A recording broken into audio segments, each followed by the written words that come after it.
I hope everyone is now seated comfortably in your chairs because a few moments from now, exactly 10 minutes from now, we will be starting our regional webinar on radio-based instruction. Thank you very much.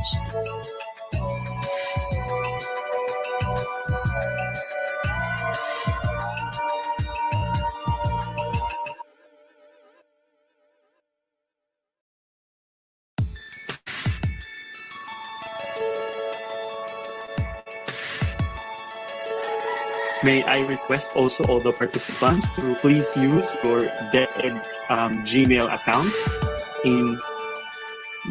for this webinar. Let us use our DepEd email so that we can be easily admitted by the admin of this platform. Thank you very much.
Hello, dear participants. May I request to turn off your camera for us to minimize the bandwidth?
Before I will begin, I would like to remind everyone to please turn off your microphone as well as your camera for us to minimize the bandwidth.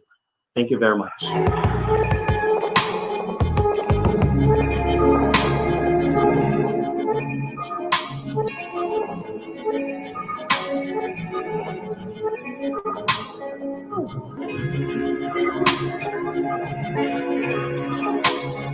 Despite the struggles brought by the COVID-19 pandemic in the new normal, the Department of Education envisions to continue the delivery of quality instructions to our learners. And with the restrictions of face-to-face classes, DepEd aims to deliver the quality instruction to the home of our learners. With this, the Department of Education Caraga Region aims to capacitate teachers in the field in producing quality and multimedia lessons, which includes TV lessons and radio broad instruction. In line with this, for the next 6 days, we will be learning and creating and developing radio-based lessons.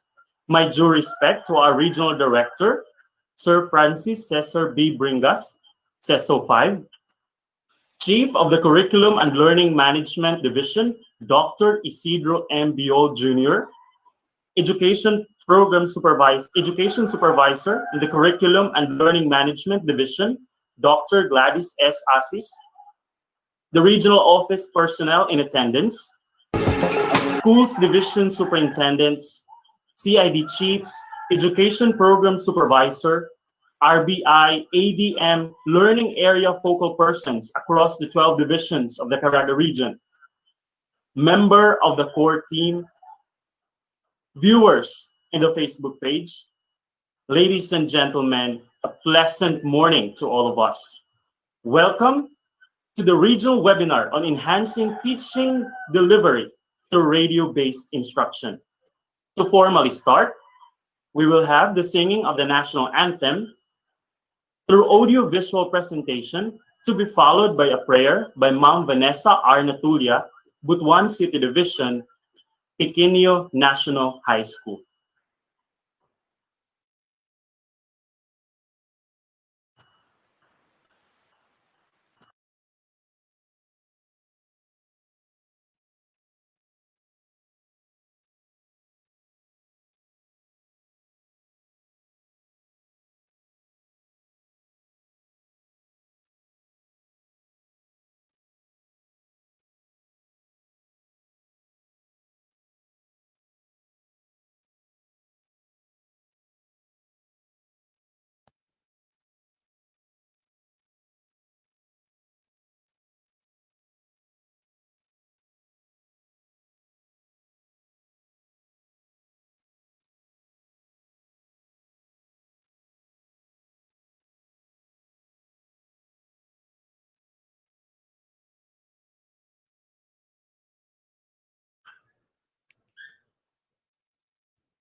Let's put ourselves in the presence of God. Lord God, Heavenly King, we thank you for another day for us to give our full potential in serving you and others. We also thank you for the blessings and the lessons in life, even for the health and security that you have bestowed upon our family, friends, and colleagues. Lord God, we take this chance to ask for your forgiveness for the sins that we have committed to you and to our fellow men. May you give us the heart to truly seek repentance and the sincerity to also forgive others who have hurt us. Lord God, we ask for your presence to be in our midst as we conduct this training. Sustain us, Lord, despite the limitations that we are experiencing. Give us the heart to persevere and to commit our responsibilities as subjects to you. We entrust to you our time, our resources, our connectivity in our lives. All this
Mga kababayan, ang pambansang awit ng Pilipinas.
At this juncture,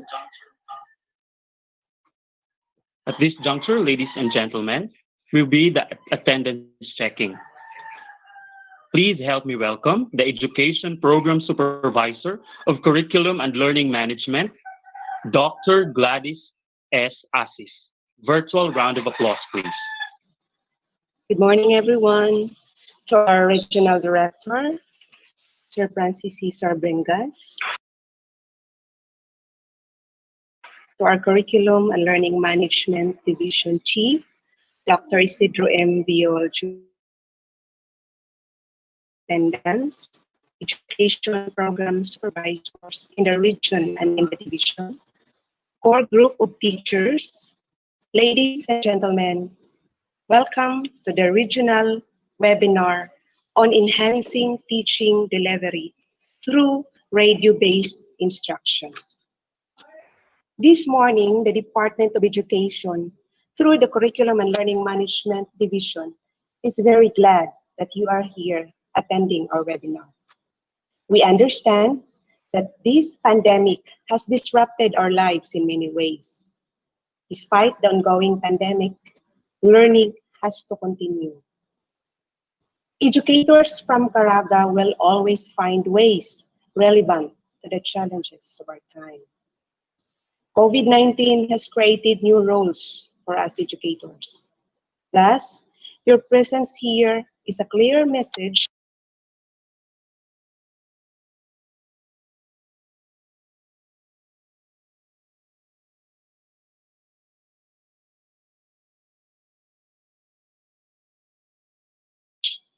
that we are working together as one.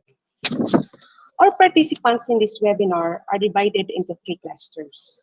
The first cluster is for the grade 8 core group of teachers, since Caraga region is assigned to make radio scripts for all the learning areas in grade 8. The second cluster is for the English group, while the third cluster is the SPJ group. Per division, we have the participants, the CID chief, the RBI focal person, the ADM focal person, LRMS coordinators, division ALS coordinators, and learning area coordinators. So we have also the content editors and the sound producer editor, the CID chief, Madam Riposena Abal. We also have from Agusan del Sur Division, headed by the CID chief, Madam Lorna P. Gayol. Next in line is Bayugan City Division, headed by the CID chief, Madam I.D. Vicariato. Next in line is Bislig City Division, headed by Dr. Marvelyn Francia. We also have from Butuan City Division, headed by Dr. Vivelin Corvera, the CID chief. From Cabadbaran City Division, we have the CID chief, Madam Feldred Suwan.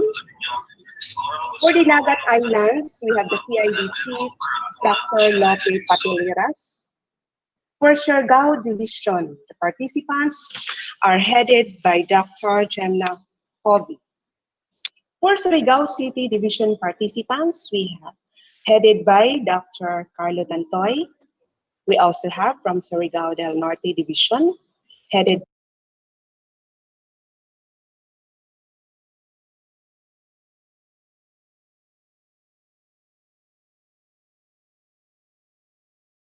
by Dr. Dominic Larong. We have the CID chief, Madam Celsa Casa, leading Surigao del Sur Division, and of course, Tandag City, headed by Madam Jeanette Isidro. We also have from the Department of Education, Araga Region, CLMD personnel, headed by our CLMD chief, Dr. Isidro Biol Jr. For the program management team, we have with us the two teachers who happened to be the recipient of the seminar provided by the University of the Philippines.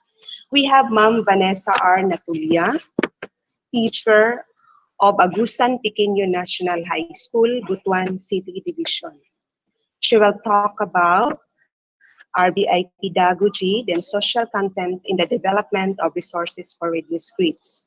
Then we have Sir Philip S. Sanchez, Master Teacher 1 of Tagbina National High School, Surigao del Sur Division. He will be talking about the School on Air program, duties and responsibilities of the development team, and the evaluation tool of script for radio-based instruction. And most of all, we have with us Mr. Richard A. Apresto, Vice President for the Media Placement, Vision Development Oil Corporation, Kuala Lumpur, Malaysia. He will be talking about the basic broadcast equipment handling and operation, production planning and content development, effective broadcast language and radio-based instruction, and of course, the basic script format for broadcast learning. We have with us the people behind the scene. We have Sir Nerison Pitogo, our computer programmer. We have also Madam Marlene Villarreal, Education Program Supervisor from the Human Resource Development Division. At the same time, the Science supervisor for the meantime for the secondary. Then yours truly. Then we also have Sir Nono, our Katami associate, and of course the person behind this CLMD program, the RBI, Dr. Isidro M. Biol Jr. We also have with us um, RD Francis D. Bringas will be with us anytime as we go along with our activity. So far, okay, that's all. Those are the participants to this activity. Okay, thank you very much and good morning. Sir Tom? Thank you very much. That was Dr. Gladys Asis, Education Supervisor in Curriculum Learning Management Division. At this juncture, we will be listening to the very reason why we are gathered here together in this online platform. To give us the opening remarks and statement of purpose, please help me welcome the Chief of the Curriculum and Learning Management Division, Dr. Isidro M. Biol Jr. Thank you very much, Mr. Ferrol. My morning greetings to all the participants of this very important training, most especially to all the CID chiefs in attendance, the regional education program supervisors from the Curriculum and Learning Management Division. May I especially mention our new coordinators of science. For the secondary level, please welcome Miss Marlene Villarreal. If you are around, please kaway-kaway na lang diha, Lynn. And then Mr. Jonathan Garson of the elementary level. Thank you, Lynn. Miss Marlene Villarreal is actually assigned at the Human Resource Management Division, and Mr. Jonathan Garson is assigned in the Field Technical Assistance Division. They are working together for science because our science supervisor, Mr. Bernabe L. Linog, is already promoted as OIC Chief of the Education Support Services Division of the regional office. So for the meantime, these two supervisors will handle secondary science and elementary science respectively. May I also greet a warm morning to all the division education program supervisors, to teacher participants. And I learned that there are so many participants from the school heads group, also from the PSDSS, and also from the different teachers of the different schools. May I also greet morning to everyone, particularly viewers on the Facebook page, particularly on this very momentous gathering of bright minds in order to handle a new program of the Department of Education, which is about the radio-based instruction.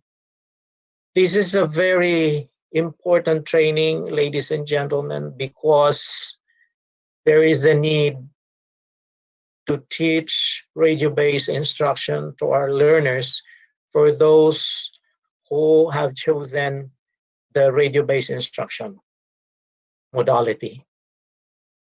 There are only three important points that I will be talking to you this morning. The first one should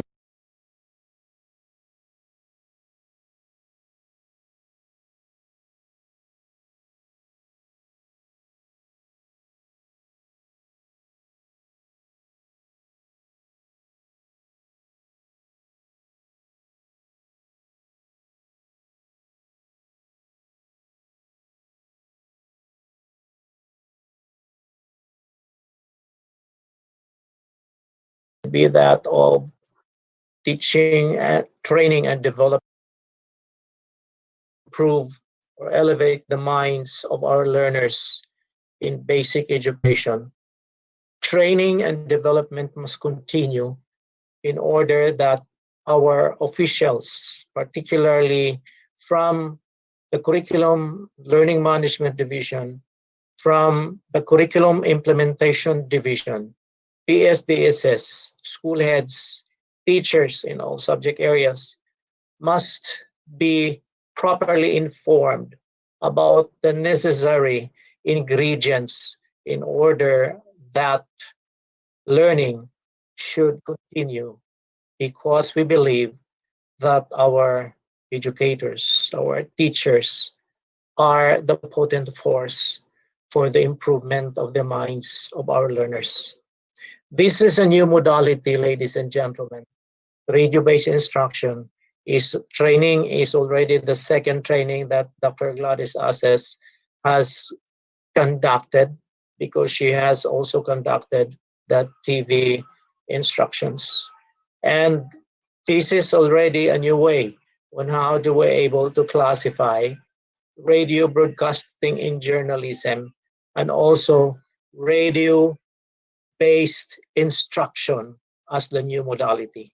Let's try to find out the similarities and differences once we go along with our training, and also once we are going to follow the sequence of our matrix of activities for the next days to come. We need to train our teachers in order for them to be capacitated on and how, when, why do we able to teach radio-based instruction? What is the parameter that is going to be included in this kind of modality? Based on our regional memorandum that we have sent to the field, Regional Memorandum number 382, Series 2020, it is stipulated all the objectives and also the matrix of activities, who are the participants of this training, because only those who are actually reflected in our regional memorandum can receive the certificate of participation and certificate of appearance. This training would not be possible if we are not guided with the objectives, ladies and gentlemen. The first one is to understand the encompassing knowledge dynamics involved in a radio broadcast program. Many of us maybe have already been trained in radio script writing and broadcasting as far as journalism is concerned. But this one here is radio-based instruction. We will be learning more. We will be learning thoroughly on how to be able to align with that of our learning in journalism and that of our learning in radio-based instruction. Number two objective is to appreciate the relevance of the development of broadcast elements developed for a radio-based lesson. Number three is to create an effective radio-based lesson on specific learning area and special program. Then number four is to craft the vision action plan. The same with that of the TVI training, there should be a division action plan in order that the divisions also must, or divisions are required to conduct their division mass training on radio-based instruction. And I hope that all the CID chiefs are around, and this should be a challenge to all the CID chiefs in order for you to craft your own division action plan in order that you can also apply your plan for the benefit of your teachers in your respective divisions. And the last one is to enhance the knowledge, skills, and attitudes of participants in creating lessons for radio-based instruction. I understand that how many weeks more we should start already the opening of classes. However, it's not too late as far as learning is concerned, ladies and gentlemen, I understand also because we don't have the capacity of conducting training without our nationally trained persons from Caraga region. So we have been waiting for this time so that our newly trained trainers from the central office would be able to display their knowledge and skills that they have learned during the national training, particularly on Vanessa Natolia and Philip Sanchez. And we are not alone also because we have our seasoned speaker and trainer and tutor in radio and TV, script writing and broadcasting, Mr. Richard A. Apresto. He's always with us, and he is from Caraga region. His heart belongs to Caraga region. So I would like to congratulate in advance our three prominent speakers of this training. And of course, may I also give credit to the one who is spearheading this training, Dr. Gladys is Ases. This is already the second time that Dr. Ases has conducted a training. The first one was the TVI. The second one is the RBI.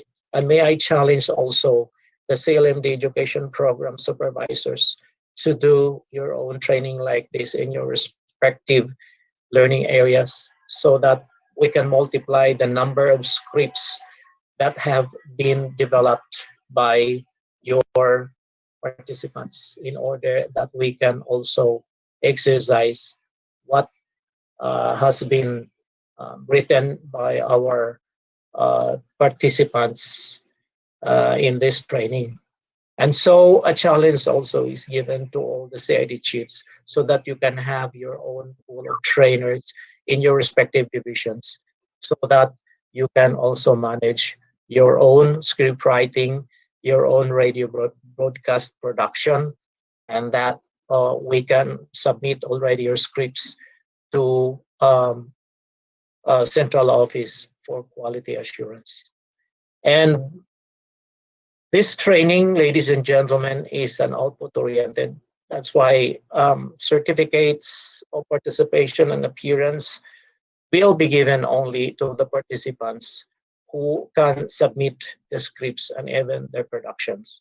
I understand Dr. Ases has already conducted the pre-work conference to her team, the management team, and it's already ironed out that this training should be an output oriented and there should be a big challenge to all our CID chiefs and participants in order that you can have your own outputs as well.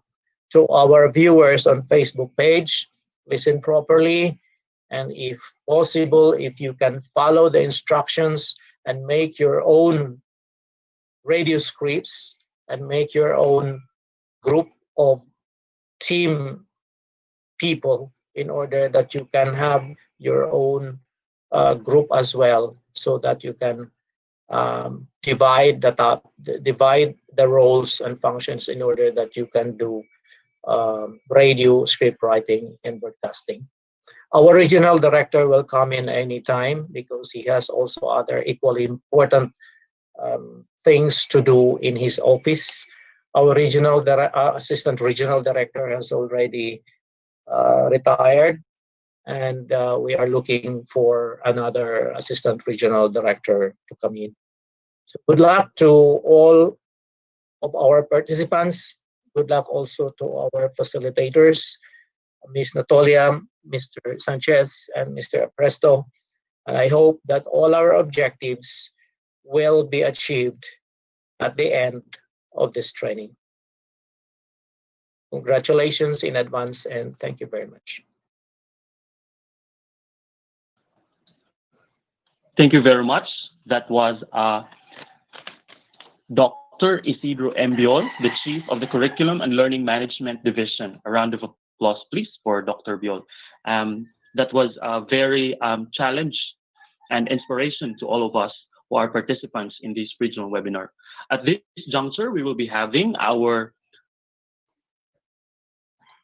we will be having our photo opportunity. May I request all of the participants to please open your camera so that we will be having our group photo.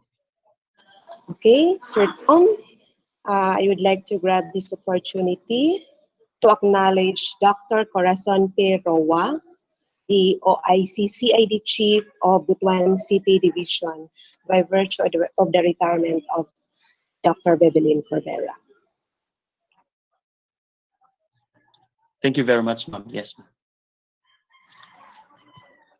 Participants, let us open our camera for the photo opportunity.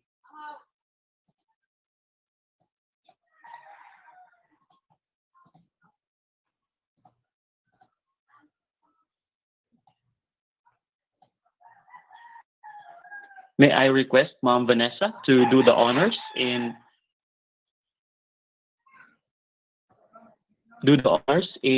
taking the photo of our participants. Okay po, Sir Tom. Okay, so please open now your camera.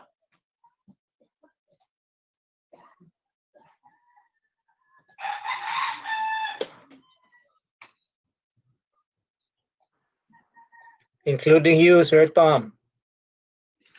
Yes, sir.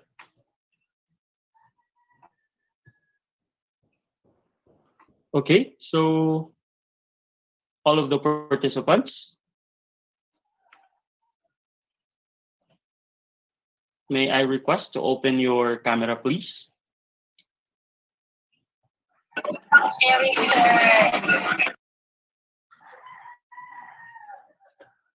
Okay, so we have now some of the participants opening their camera.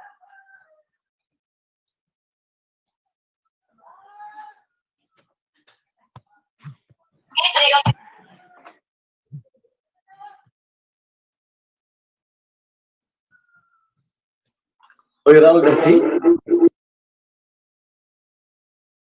So let us just open our camera, but let us turn off our microphone. So in the count of three, let us all smile. Please open first your camera. Core team members and division personnel as well as regional personnel. Okay, so I am now seeing handsome and beautiful faces of our participants. So in the count of three, please smile. 1, 2, 3, smile. Again. 1, 2, 3, smile. Thank you very much. You can now turn off your camera.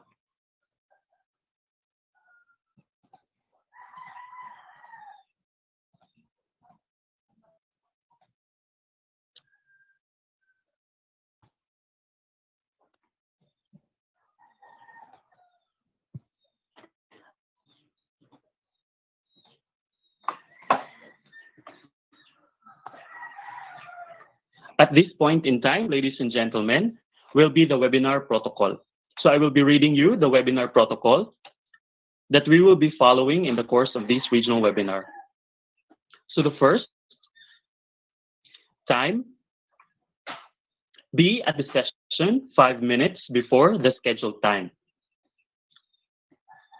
Number 2, set your microphone to mute to avoid unnecessary noise or buzzy sound in joining the session or during presentations.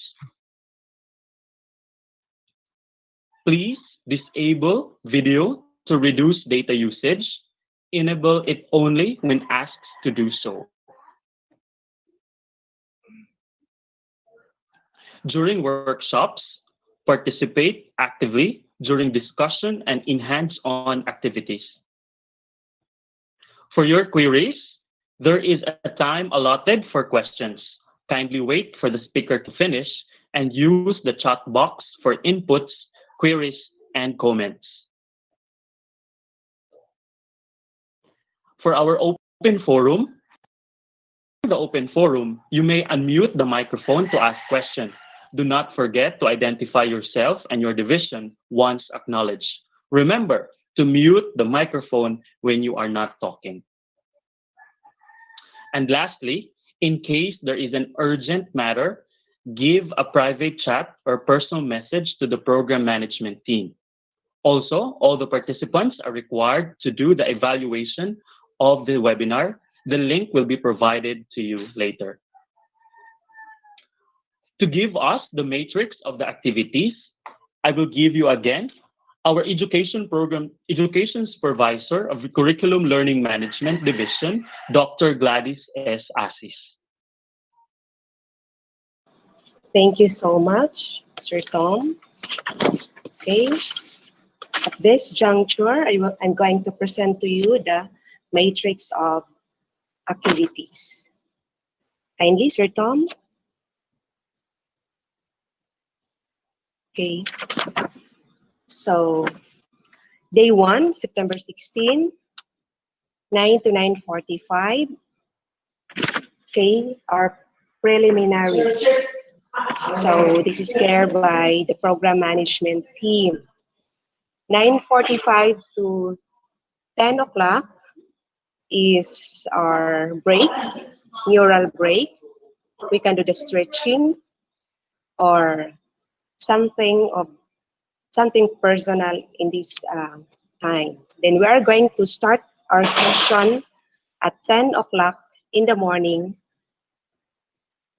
to 10:45 for the session 1. This will be given by Vanessa Arnatulia of Agusan Tiquinho National High School, Butuan City Division, for the first session entitled Radio-Based Instruction Pedagogy. This will be followed by the session 2, which will be tackled by Mr. Felipe A. Sanchez of Tagbina National High School, Surigao del Sur Division.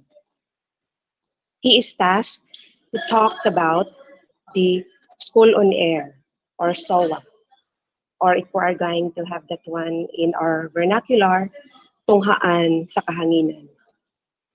Then we are going to have an early break. So 11:30, break na po tayo until 12:45.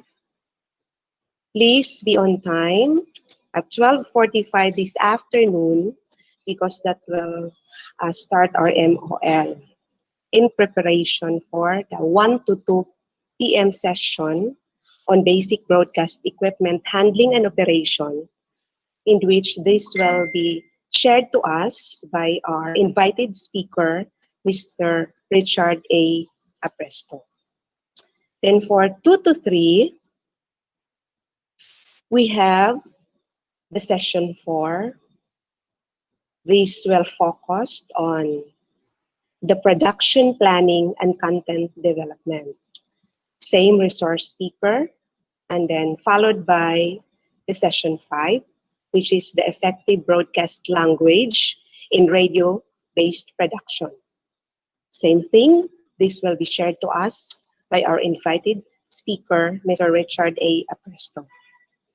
4 to 5 will be the session 6. This will focus on the basic format for broadcast learning and will be given by our speaker, Mr. Richard A. Apresto. So there is a slight change from the previous schedule because we give room or time for the participants or the core group to practice the simulation for the broadcast production. For day 2, September 17, 2020, 8:20 to 8:30 in the morning will be the preliminaries. Please be reminded that all clusters, cluster 1, which involves the grade 8 learning area core group across the 12 divisions, the English group and the SPG group, plenary po natin ang day 1, which is September 16 today and September 17 for tomorrow. So plenary po natin yan. Then 8:30 to 9 a.m., so social content on RBI. This will be followed by Philip Sanchez, who will tackle on duties and responsibilities of the members of the RBI team. We will also be focusing the different nitty-gritty of the RBI production and development. Then 9:30 to 9:45, we have the neural break.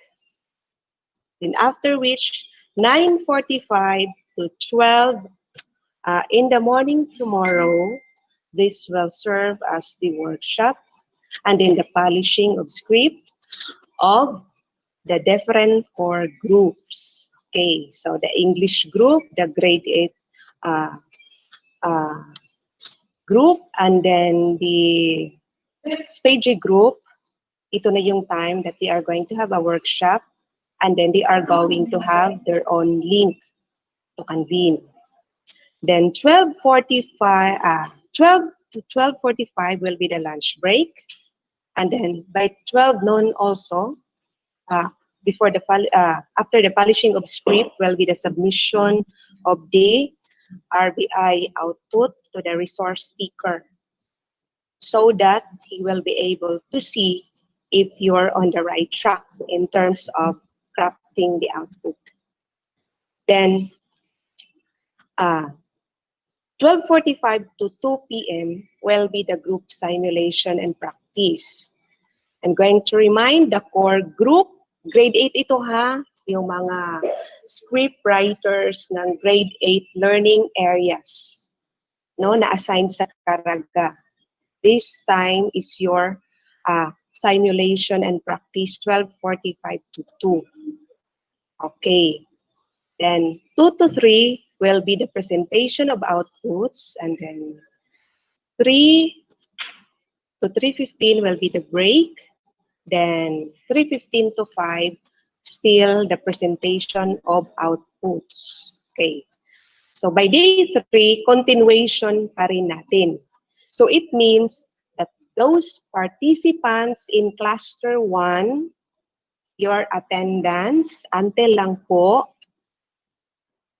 Friday. Okay. Until Friday lang. So, the schedule of activities, yung pag-sum up po natin, September 16, 9 to 5, plenary po ito for cluster 1, cluster 2, and cluster 3. Then September 17, 9 to 12, or 9 to 9:45, plenary for cluster 1, cluster 2, and cluster 3. Then 1 to 5, workshop na ng cluster 2 and cluster 3, while this is the presentation for the cluster 1. Okay.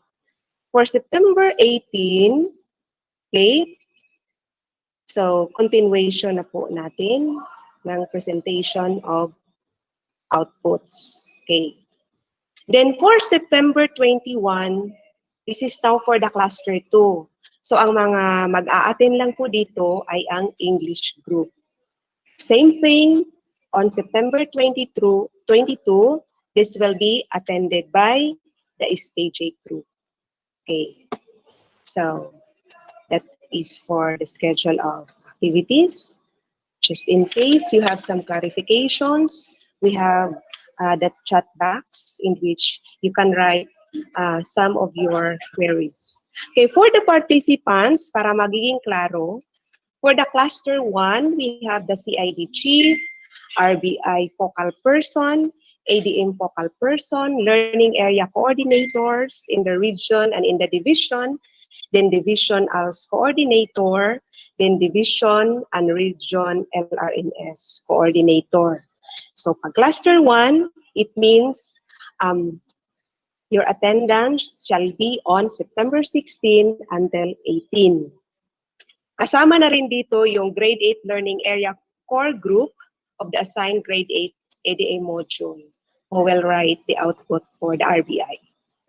Okay, so the roles of this core group, we have the script writer, we have the content editor, we have the sound producer. At the same time, he or she will be in charge of the technical or the directorial task.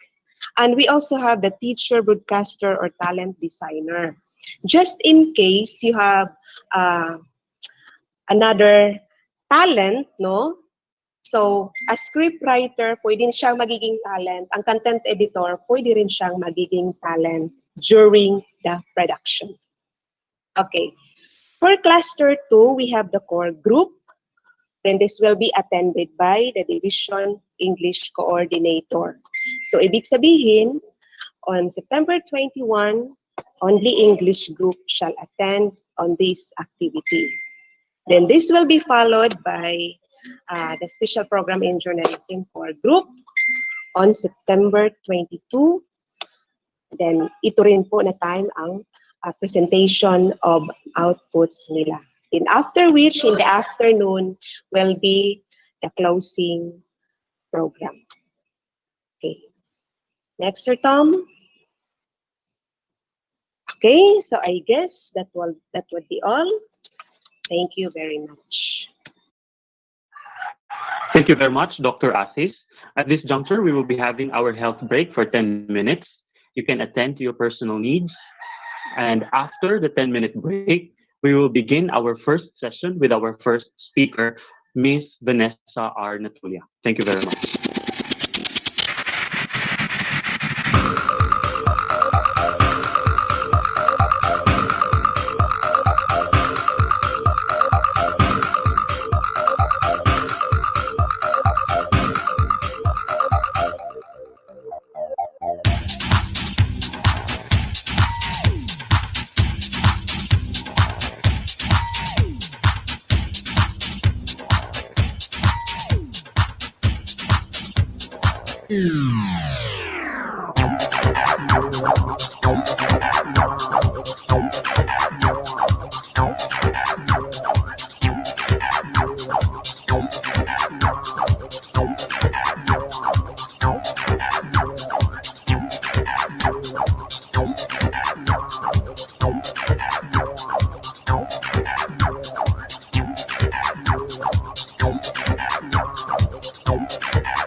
Di ba mo update iligan ko mag patay na nila malaki explain.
Regional webinar on enhancing teaching delivery through radio-based instruction. Our first speaker is a graduate of Mindanao State University, Bachelor of Secondary Education, major in English, and currently taking up Masters of Education, major in English language at Philippine Normal University. She's currently employed at Butuan City Division, an English teacher of Agusan Pequeño National High School. She will be discussing the RBI pedagogy as well as the social content in the development of resources for radio scripts. Please help me welcome the first speaker, Miss Vanessa R. Natulia.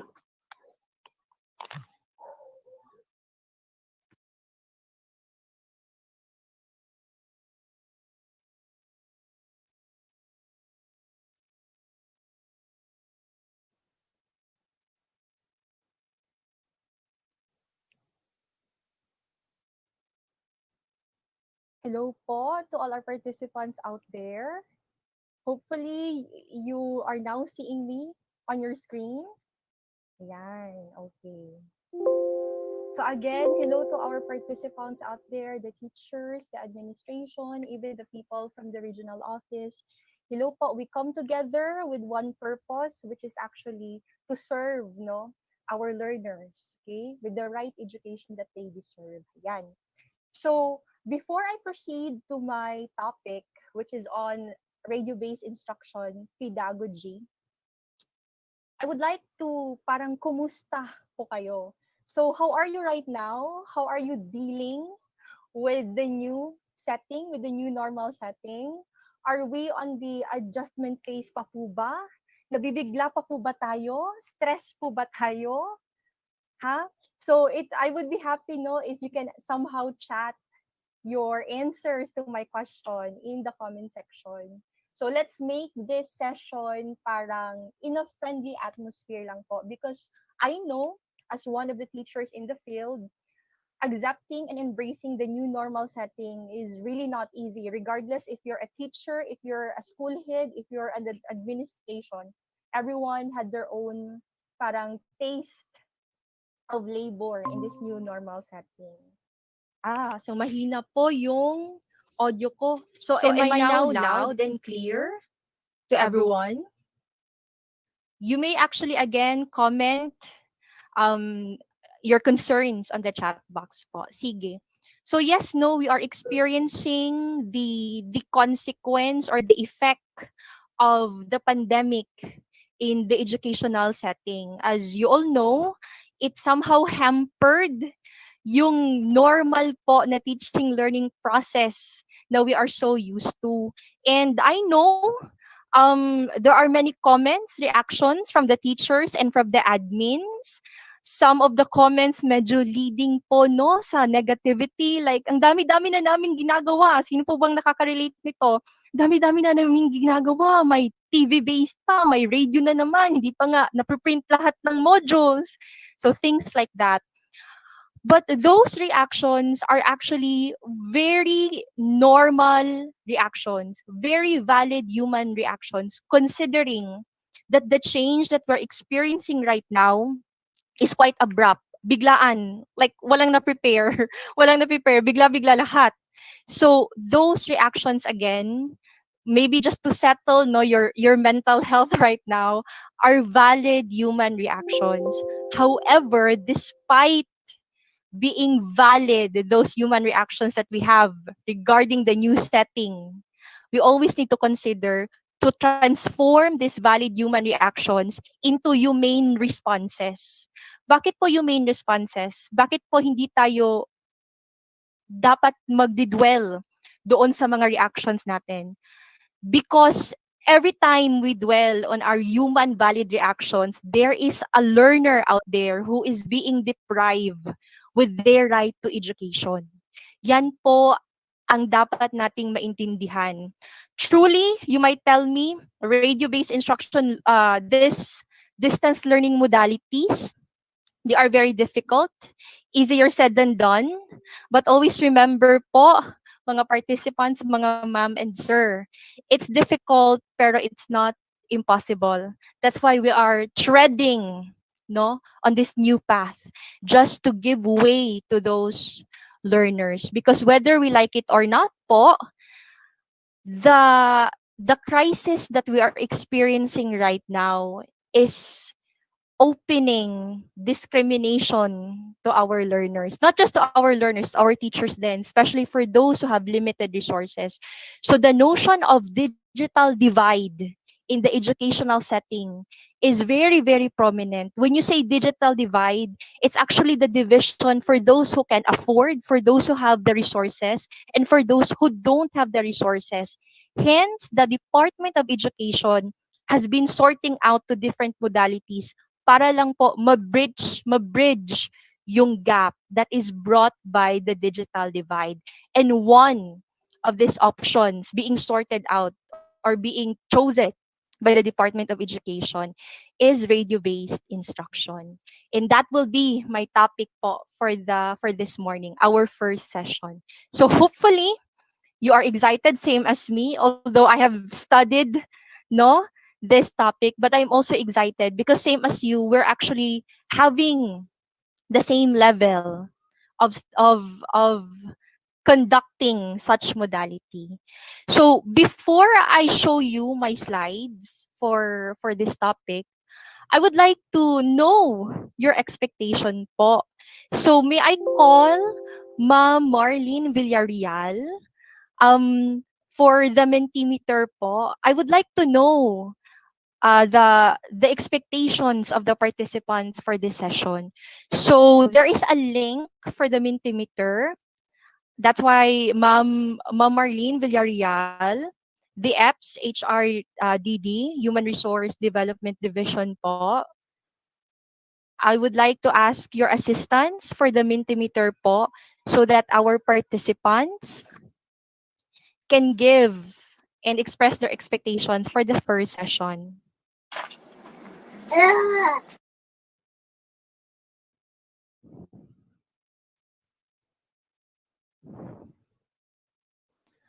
Let's wait a bit po for the response of Ma'am Marlene Villarreal. Hello, good morning. The voting link is already posted in our chat room. So kindly click and the link, and then you will be directed to the voting page. Thank you. So again, the link for the Mentimeter is now posted in the comment section, in the chat section of our Google Meet. So kindly log in to that link so that you can express your expectation for the session. So while waiting for you to log in and write your expectation for this session, I might as well read some answers no na na-type po ninyo a while ago in the chat. So meron po nagsasabi, still adjusting pa po sila for the new normal. So we are all in the adjustment phase. But regardless whether you are at the beginning part, middle part, or almost end part na po sa adjustment phase ninyo, at the end of the day, congratulations, you're doing a job well done. Yan lang po. We are all doing a job well done. It might be a difficult job, but the steps that we are actually undertaking right now, regardless if it's big or small, are actually bound for a um, congratulatory moment.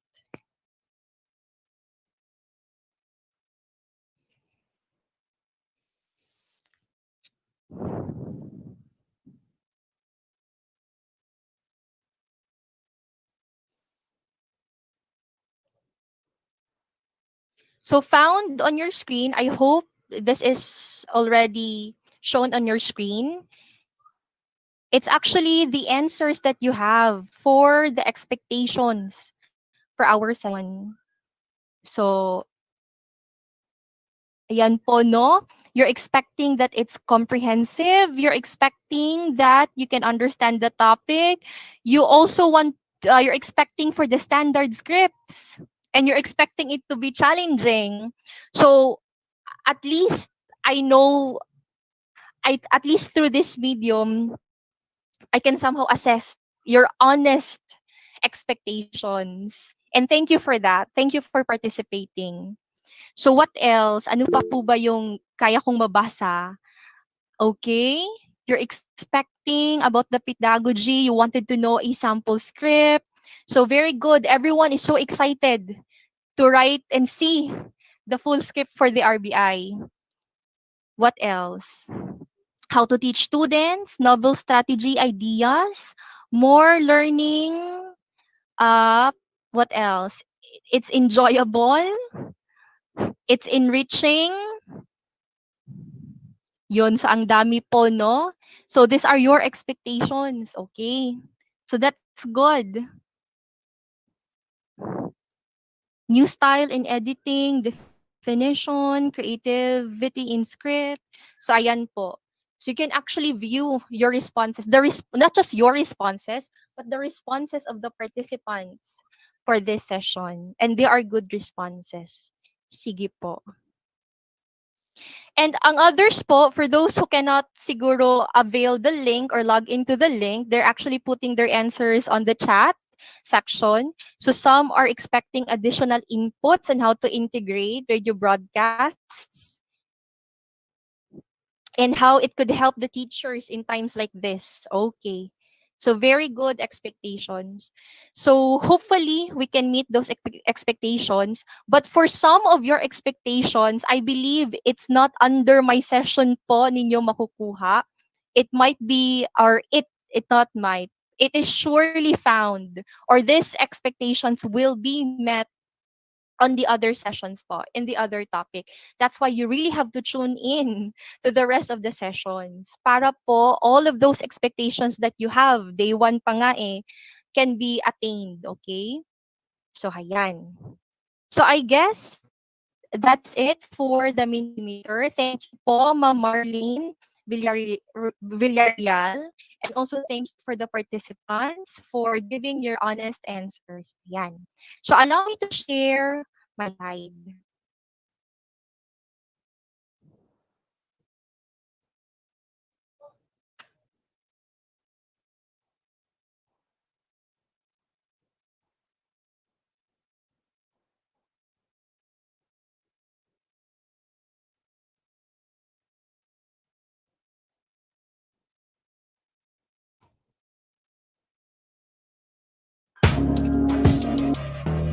So for a while,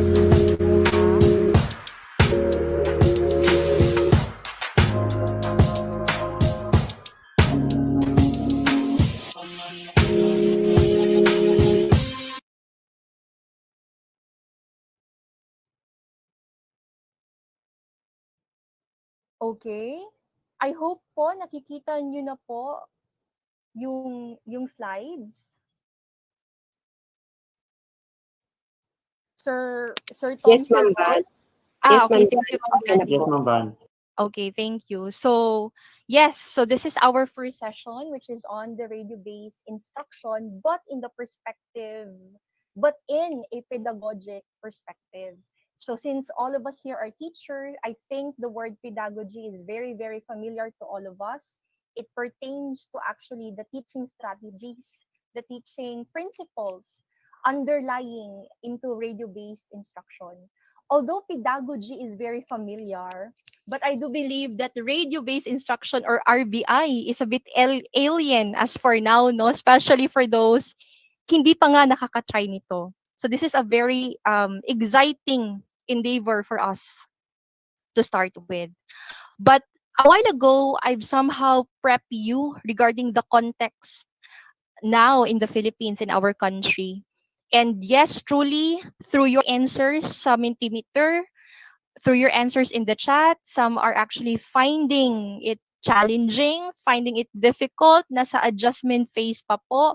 But always remember this, necessity is the mother of invention. If I know, okay, right now you might be complaining, and again, as what I've told you before, it's a valid human response. But surely, because of the crisis, some of you have actually realized na, ay, may potential pala ako nito. Ay, pwede palang makaya yung TV, pwede palang makaya yung modules, pwede din palang makaya yung radio. So, because there is a need for us to respond against the digital divide that our learners are experiencing right now because of the pandemic, hence invention occurs. So right now, we are inventing different ways just to bridge the gap that the pandemic has brought onto us. Okay? So, see, this is the beauty as well, no? Parang the silver lining despite what's happening today. So we're done with your expectations. Now, let's go to the rationale. So let's talk about the legality of this radio-based instruction, of the other, not just radio-based PUHA, but the other distance learning modality. What is the rationale behind this? Ano lang po ba to? Is this out of the whim of the Department of Education na, sige, try natin to kasi trinay din sa ibang bansa? Is it out of whim? Actually, no. There's actually a basis to that. And the basis is taken from the 1987 Constitution under Article 14, Section 1. And here it states, the state shall protect and promote the right of all citizens to quality education at all levels and shall take appropriate steps to make such education accessible to all. So for those who are still burdened with adjusting to the new setting, to the new normal setting, let's go back to the legalities of what we are doing right now. It's found in our Philippine Constitution. And accordingly here, there is a need for us to promote the right of education to all, to our learners. And accordingly here, shall take appropriate steps to make such education accessible to all. So again po, it's a difficult step, but accordingly here, it's the appropriate step. It might not be the perfect step, but it's the best step that we can offer just to cater the needs of our learners, just to make education accessible to all. Okay? So yan po yung basis. Now, let's talk about the educational thrusts in which RBI or radio-based instruction is anchored from. So here we have the notion of educational broadcast or educational broadcasting. So let's go back to the notion of broadcast because as you all know, radio is a medium of broadcasting. Now, there are three common functions of broadcast. It's to inform, to entertain, and to educate. And to tell you honestly, in the beginnings of radio, medyo hindi po appreciated yung to educate. Kasi po, the purpose of radio is more leaning to a commercialized aspect. So, yung notion ng to inform and to entertain, andun po yung money. Kaya po medyo neglected yung function niya which is to educate. Pero regardless, no, in the beginnings, regardless, even if it's not being given that much importance before, but among these three function, it's the function to educate that makes radio gain its social value. Why? What's the difference pala ng information broadcast, ng entertainment broadcast, and ng education broadcast? I know for you, for most of us, familiar yung radio as an entertainment broadcast. We listen to music, we listen to drama, especially those times that wala pa yung TV, wala pa yung new media in the form of social media and the internet. However, between information broadcast and education broadcast, ano ba yung nuance nila? Ano po ba yung difference kaya nila? Now, the difference between the two is that under education broadcast or the function to educate, andyan po yung expectation of behavioral changes. Unlike po ng information broadcast, you are just there to inform what the people need to know about. But under to educate, you are there to expect a behavioral change from your listeners. That's why among the three, it's more valuable po ang function na to. And out of this function comes the so-called, the establishment na po ng educational broadcast. It's because of that third function. So what is educational broadcast po? It is a systematic use of broadcast technology to enhance or to contribute to the learning of an identified audience. So the broadcast technology referring here as of our session is the radio, and it is systematically used. So in short, there are steps to consider, there is planning to consider, there is structure and organization to consider. Why? Why do we need to consider systematic notion of this educational broadcast? Because again, we are expecting behavioral change. And to get the change that we want, kailangan po talagang nakalay down in an organized and planned manner yung mga elements ng broadcast, ng radio broadcast. So, what are the modes in which education broadcast through radio is being used? So, we have Hello, two. Ma'am Van. Excuse me, Ma'am Van. Oh, yes, yes, Sir Tom. Um, Chap Van, can you troubleshoot your internet connection? Sige po. Wait lang po ha. Thank you, Ma'am.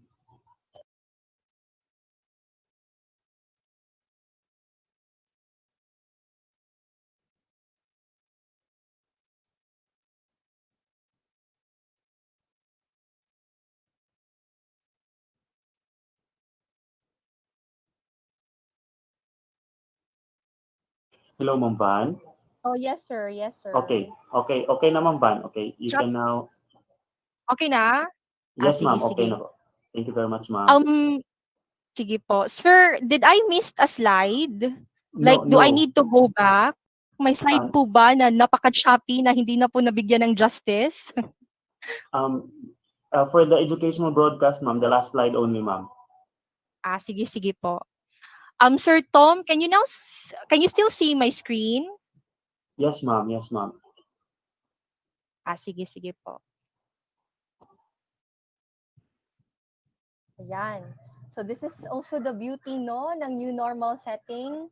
We become responsive to all the glitches that we're experiencing. So this is a new skill actually for the 21st century, and good thing we're learning this right now. So in continuation, so I believe I have already presented the definition. It is a systematic use of broadcast technology to enhance or to contribute to the learning of an identified audience. So let's now go to the modes. When can we utilize education broadcast through radios? So it can be used both in formal and non-formal education. So when you say formal, it's actually in an institutionalized setting. And for non-formal education, for extracurricular setting, no, in which education is happening. So yan po. So this RBI can be used for both. And as of sa setting po natin right now, we are now using it in formal education since it's one of the modalities, one of the main modalities that we'll be using. Yes, ma'am. Yung audio niyo po, ma'am, humihina.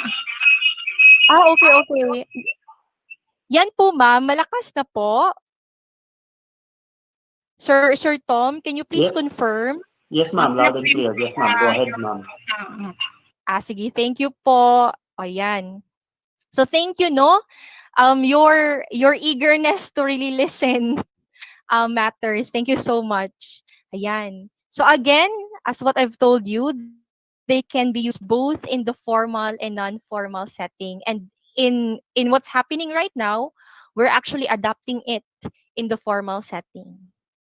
So characteristics of education broadcast through radios, we have the following. So first, it has specific pedagogic objectives to be attained. And of course, these objectives should answer to the needs of the identified audience. And the structure, even the lessons, should be sequential. And lastly, there must be assessment, either informative or summative form. So looking at the characteristics po, you can see that it's somehow similar to the elements that we have been using and considering in a normal classroom setting. So in short, Yung medium lang po kasi radio siya, kaya parang napaka-alien. But if you really try to delve into education broadcast, hindi po siya alien sa atin because the elements of the teaching learning process are somehow the same in the elements under education broadcast through radios. So what are the paradigms or approaches in crafting, conducting this education broadcast? So we have three. The first one is the top-down approach. Now, I want you to go away po ha sa top-down bottom approach in reading. Ibang context po to. Baka yun po yung na-imagine ninyo. It's more on the crafting, the production of this educational broadcasts through radio. So first, we'll have the top-down approach.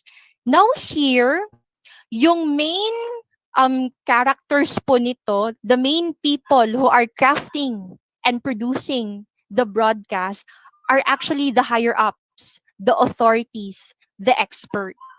Hence, audience is not involved.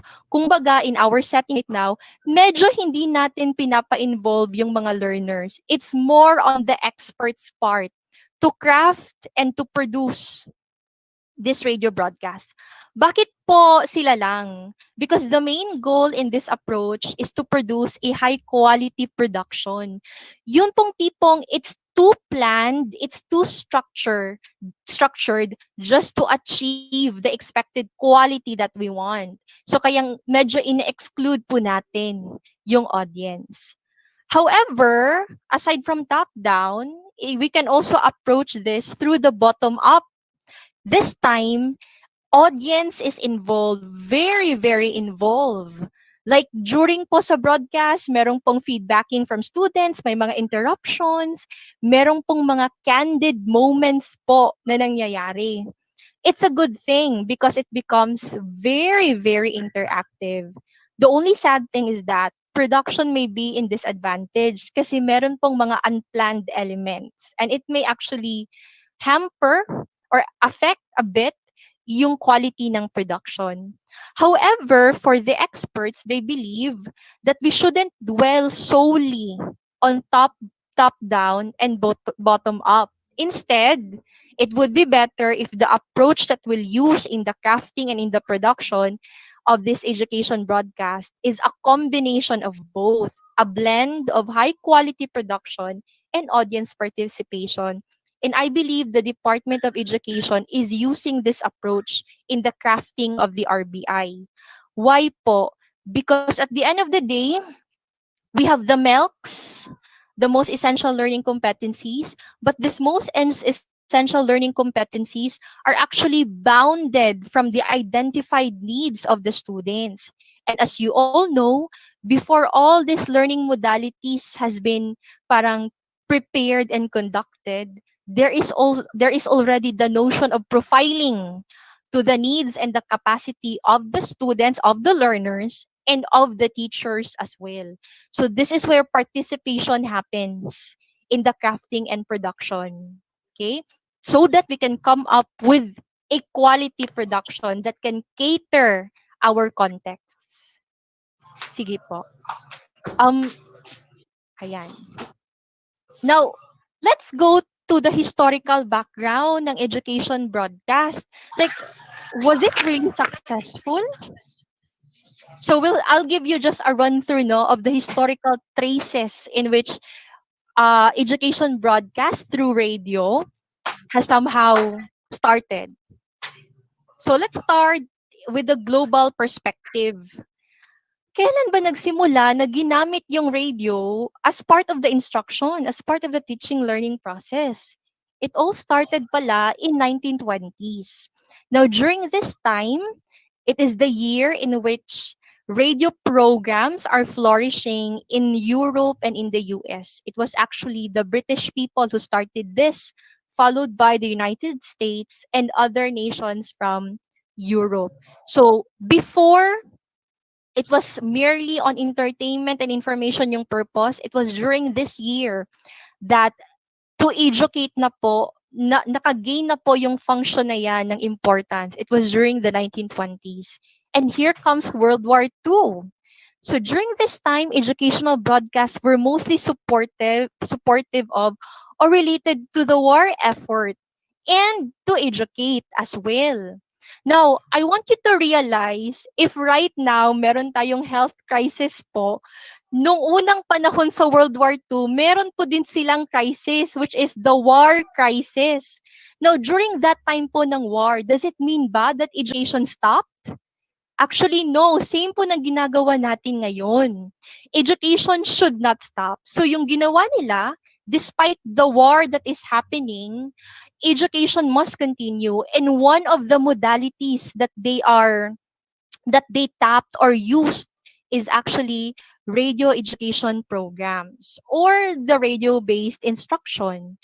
So dito na po siya nag-flourish. So good thing nga po, no? Not to compare the crisis that we're experiencing, pero at least po ngayon we are at the safety of our homes. Unlike po before, may gera po talaga, but they still need to study and all.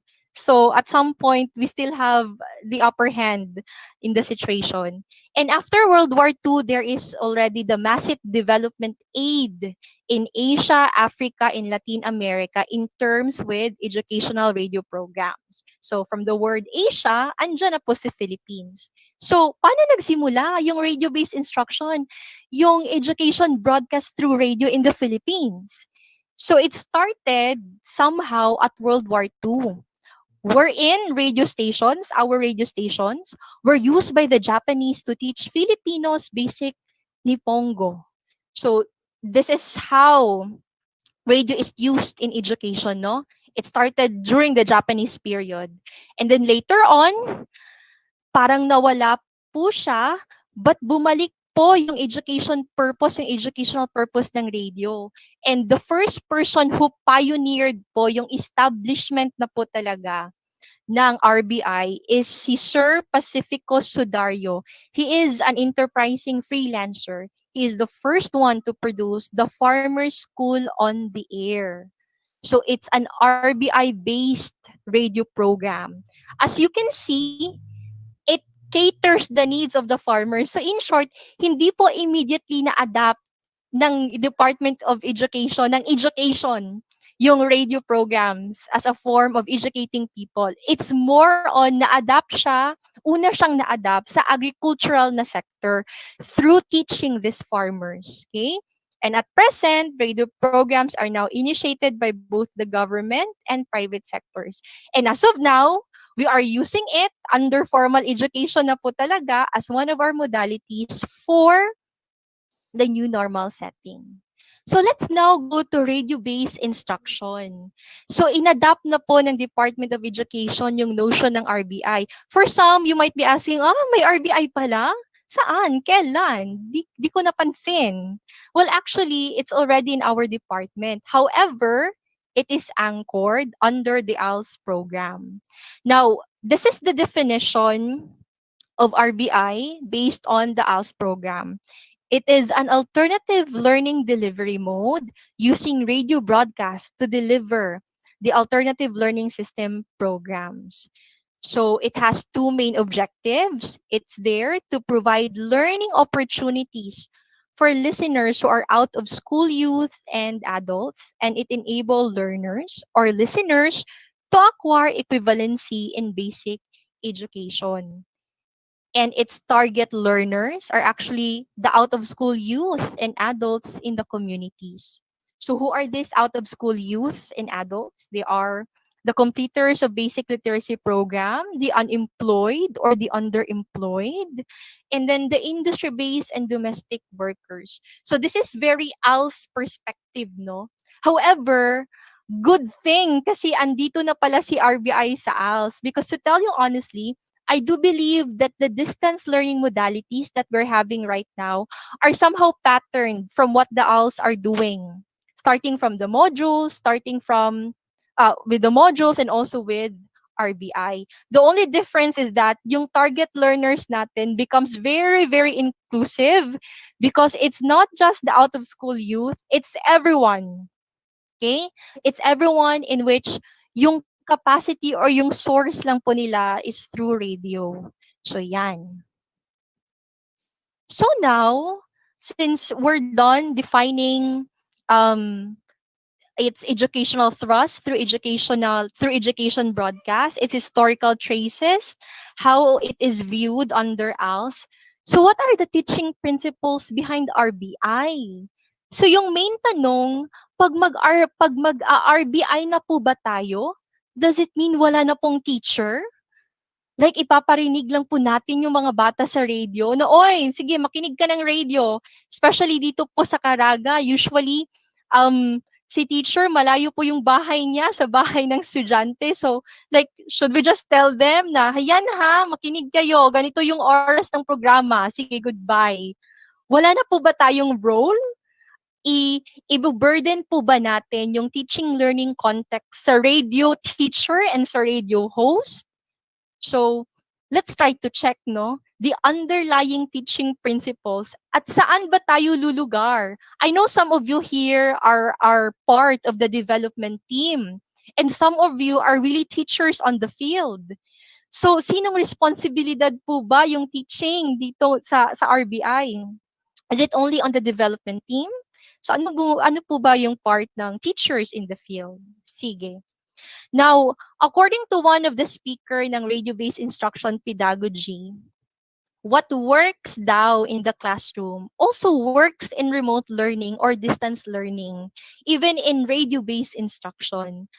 As you can see, starting from the education broadcast that I've shown you, yung content po ng radio education broadcast are somehow the same. The elements of teaching are there. So kaya nga po, wag po nating sabihin na, bago to, parang hindi ko kaya. Kaya po natin because it has the similar elements with what we are doing in a classroom setting, in a face-to-face setting po. So, ano po ba yung makikita? Ano po ba yung makikita in RBI? Ano po ba yung principles na i-consider sa RBI? So we have the following 3. There is planning and teaching well-structured lessons. Kaya nga po, you are here in this training to capacitate you how to structure radio lessons. Kasi same principle with the face-to-face structure. If there is a need to plan and structure our lesson plans, same po ng radio lessons, there's also a need to plan and structure them at the same time teach them through the voice of our radio teacher. And there is the adapting to meet the diverse needs of learners. So right now, I hope the development teams po, no, ng every division had already parang had a profile to the needs of their learners. Okay? Para po, how you structure your radio lesson can really meet the needs of our learners in an inclusive manner. Hindi po yung sila lang, yung mga magagaling lang ang nami-meet. Hopefully, it's for all po. And there is the use of assessment to So as you can see, these are the 3 basic teaching principles under RBI. You plan and teach well, you meet the needs of the learners, and then you use appropriate assessment. For what? To give you the correct information for your teaching decision. Ang tanong, sino po ba yung magdesisyon? Is it the radio teacher? Sino po bang mag-make use ng mga assessment, ng data coming from the assessment? Is it the radio teacher? No. Let's try to go away with the notion na pag andyan na yung radio, pag andyan na yung TV, pag andyan na yung modules, okay na ako, wala na akong gagawin. Ano na lang ako, gagawa ng mga supplementary materials at iba pa. At the end of the day, we need to realize that classroom teachers also had a role to undertake even in the radio-based instruction format. And we are here, no? We are still the one making the decision at the end of the day. Hindi po yung radio. Hindi po yung radio teacher. Yes? Okay. So, yan.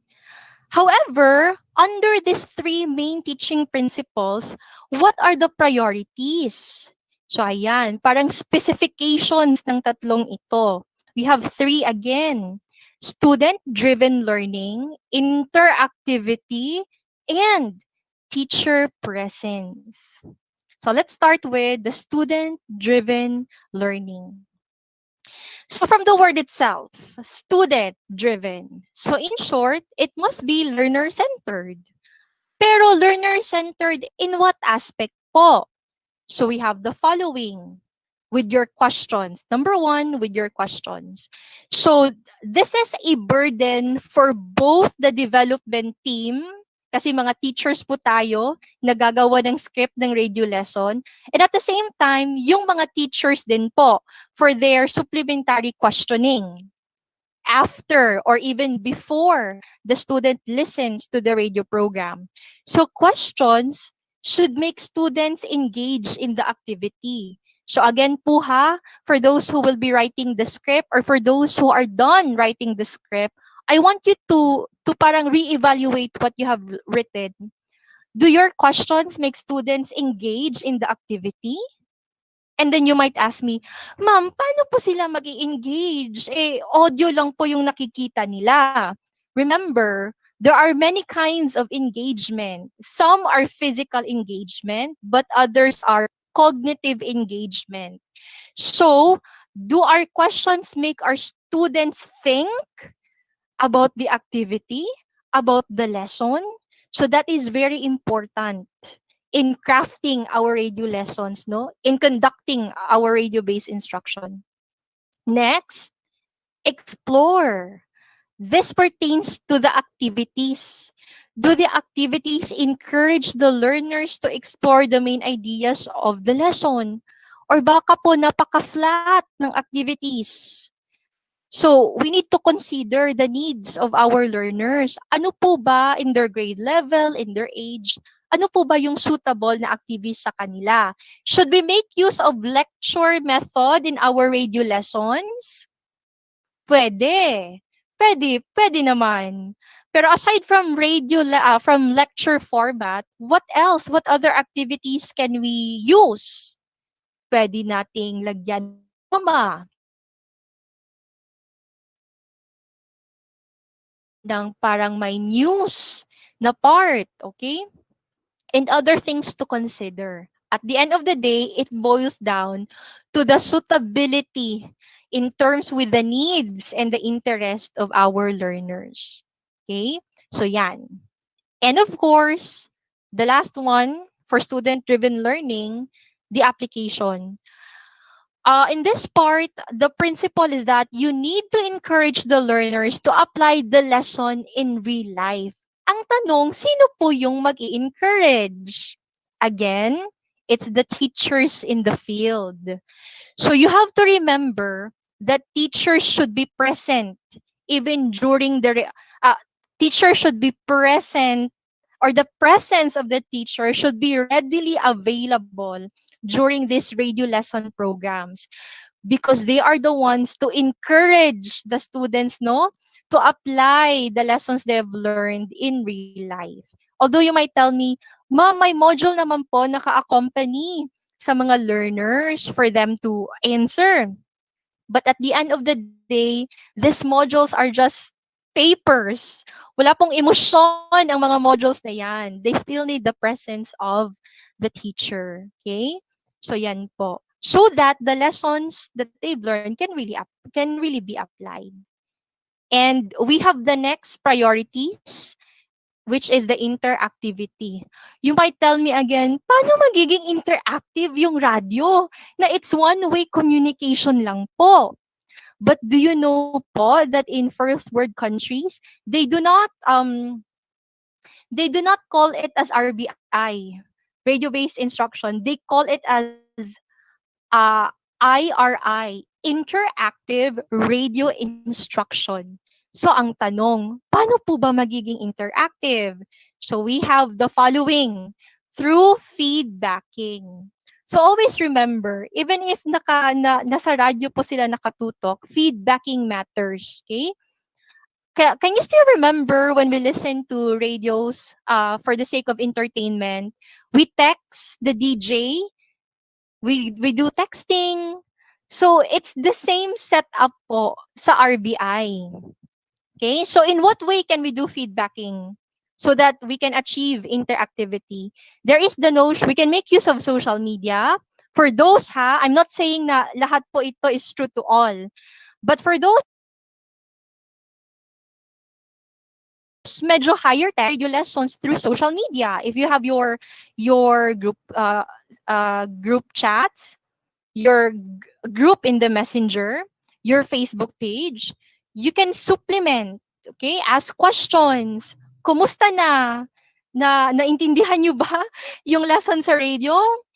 Or if not po high-tech, you can make use of texting or calling your students. Or if wala po talaga kasi medyo at stake po yung security ng lugar ninyo, then go to the low-tech, which is the paper and pen. So paano po yung paper and pen, ma'am?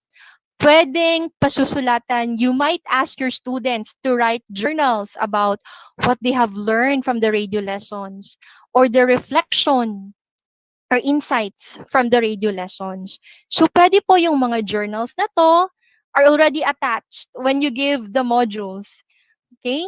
You might tell me, additional burden na naman. But again, that's not well with our valid human reactions. Let's make everything humane to our students who are in need. Siguro for us, it's laborious. Gagawa na naman ng journal na template and all. Magte-text na naman. Pati tayo makikinig sa radio lessons. But always remember this. A student out there might be discriminated right now. And a student or a learner out there might be struggling. And the least we could do is to give our best, no? To somehow give them kanang the resources that they need. Not really the perfect, we can give the perfect ones, but at least we can give the best one that we can think of right now. So yan. So, in the interactivity, bakit kailangan pa po mag-text si teacher, magpasulat para may mabasa si teacher sa responses ng mga bata? It's because of this third priority, which is teacher presence. So, I've asked you a while ago, kailangan pa po ba may role si teacher during sa RBI na context? The answer is yes. Teacher presence must be available, readily available. Because let's face it, merong kakulangan. As what I've told you, it's not perfect. These modalities are not perfect. That's why we need to troubleshoot the glitches brought by these modalities. So our presence as their teacher, as their advisor, as their subject teacher must be readily available. So how do we do that para po ma-feel nila yung presensya natin? Number one, provide discussion and participation. This principle po can be used for both the development team, yung gagawa po ng script, and ng teacher as well in the field. So make sure that there is the notion of discussion and participation po. So that's why your questions, your activities should be suitable to our learners. Okay? And teacher presence can also be achieved through giving engaging questions that encourage discussion. That's why you need to interact. You need to text. You need to perhaps use the low-tech paper, pencil, journaling na lang po, or diary type. So that you can engage, encourage discussion with your learners. Kasi let's face it, we cannot expect this discussion to happen at home.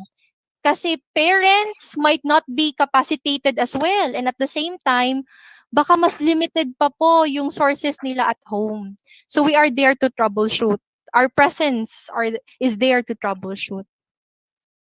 And of course, reinforce and encourage participation. So, marami pong mga comments. I can still remember, no, some of my colleagues asking like, how sure are we that they will really listen to the radio lesson? Baka hindi yan makikinig. Same with the modules.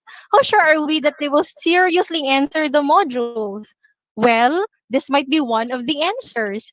Teacher presence. If you think your student Ning, ning, ning. Ning, ning, ning. pero Ning, ning, paano, ning. ma'am? Huh? Basically, we can make use of the interactivity again. Perhaps we should text them before, during, or after the radio lesson. And then you might tell me, I know what's on your mind. Ang daming trabaho. Again, we are catering the needs of the students. Tama nga, maraming ang trabaho. Let's not deny that. It's a reality. But at least our work has value, especially right now for those who are limited. Okay?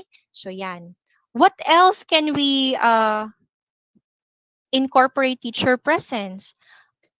Sandali lang po ha. Okay, I'm having a trouble with my screen. So yan.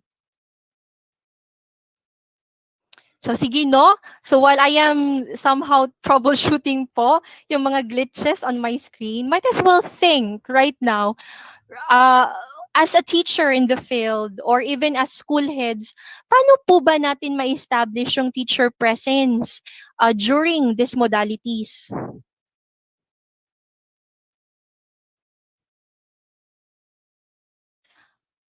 Sir Tom, I would like to confirm, sir, if you are seeing my screen, is it moving po, Sir Tom Um, Firon?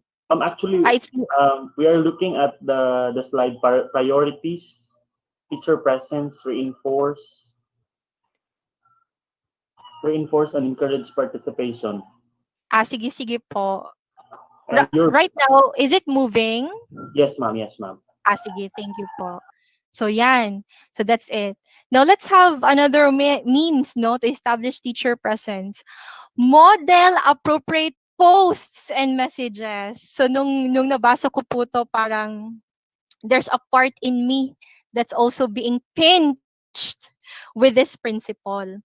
So since we want to establish our presence during this distance learning modality, specifically on radio, I believe it is best for us to be the model of appropriate posts and messages. So, bakit kailangan imo-model po natin through sa mga post natin, sa messages, sa way pag-question natin, way pag-kumusta natin sa kanila? It's because this is the only means for them to read our presence. Yung tipo pong, while they are reading our text, they're also imagining our voices. Okay? So might as well do this in a formal way. I know some of us teachers, our language with our students, with our learners, medyo pa-vice ganda po yung dating, no? Parang we love them, pero we use sarcasm to express such love. But as for now, if yan po yung parang language ninyo with your students or learners, maybe this time there is a need for us to change how we text, how we message them, how we post our concerns in the FB page. Let's make use of these avenues to model the correct way of writing sentences, the correct way of expressing ideas, because this is the only way that they can feel our presence. Hindi po siya yung consciously done, subconscious po siya. So kung si teacher po medyo judgment po yung mga text or yung mga post sa FB, so the student would be thinking, maybe this is the right way of posting, so i-judgment ko din. So let's somehow diminish yung kajudgimonan, especially in the different media right now. Because again, in those posts, in those texts, in the way we call them, we're already establishing our presence as their teacher. Remember, as of now, hindi na po nila tayo nakikita.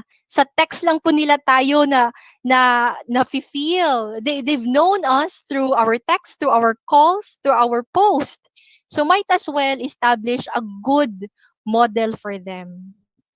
So yun. So those are the basic teaching principles behind the RBI, radio-based instruction. So this radio-based instruction is implemented through two major RBI formats. That is according to Floor 1994. It's on Radio Forum and School on the Air. So, ano ba yung radio forum? It's like a forum wherein there is a discussion of a certain concern or topic. But same with a lesson plan, meron pong review of the previous discussion, meron pong pwedeng pa-quiz type, meron pong magle-lecture, and then the forum na. And meron din pong assessment. So same. However, between the two, in our present situation, we will be using the school on the air format. And that is actually the format of the radio scripts that you have written, and for those who have not, that you will be writing. So yan. So in terms with the school on the air, this is the topic for our next speaker. So far, that ends my discussion under radio-based instruction in the perspective of pedagogy. So, maybe I would like to end my session through this. Innovation is a product of a crisis. And right now, we are innovators. So again, congratulations. Hindi nyo man po makikita yung effect ng mga small steps ninyo, but surely somewhere out there is a child who is appreciating our efforts, our steps, no? So yan, innovation is a product of a crisis. So, that ends my discussion for session 1. However, I want to know your opinions po. Kasi kanina, I am the one talking. No? So for the sake of interactivity, I wanted to know your takeaways from my discussion. Hopefully, meron pong na-absorb from the session. So, I wanted to know your takeaways. If I'm not mistaken, there is another Mentimeter link for your takeaways. So siguro for some, you're still at the notion of absorbing things. But I hope there is something to absorb. Yan po. Sige. I would like to ask Ma'am Marlene Villarreal, do we have a link for the Mentimeter regarding the question for the participants' takeaways po? Ma'am Marlene?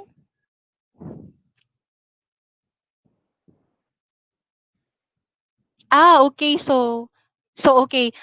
Since we are still waiting, no, to save time, I would like to ask na lang the participant if you could chat down, if you could write your takeaways, the realizations, the learnings, even the questions that you still have. If hindi po man, I'm sorry. We will ay, be, sorry. hello?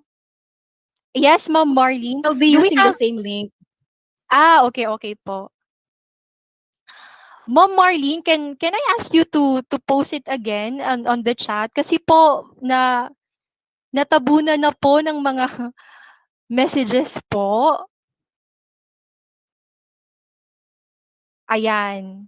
Okay, thank you, Sir Nerison Pitogo, for posting the Mentimeter link. So for our participants, I want to know what are your takeaways. I might also learn from your takeaways. Again, we are on the same pacing as of this new normal setting po.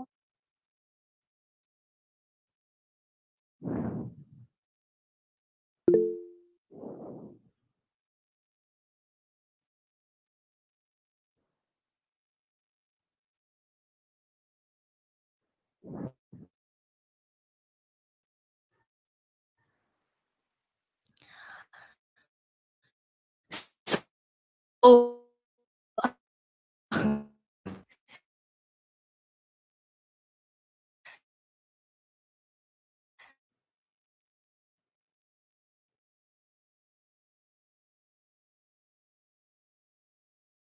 for those who are writing their messages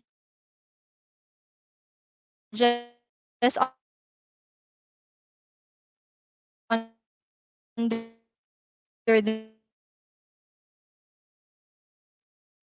the chat.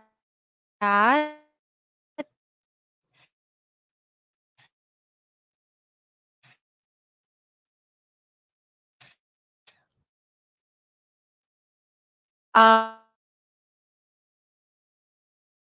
uh, uh,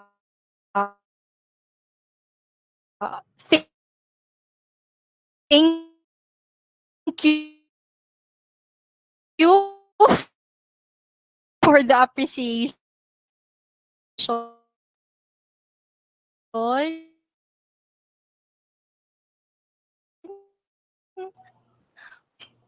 But Hello, Ma'am Van. I Ma'am, believe the thank you should be to you, especially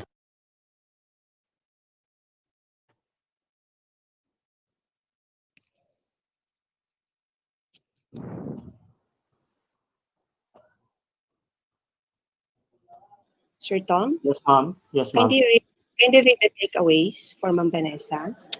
Okay, ma'am. Nag-stop screening na po. Okay, kasi po nag-log po sa akin, so hindi ko po makita if na-stop ko na po.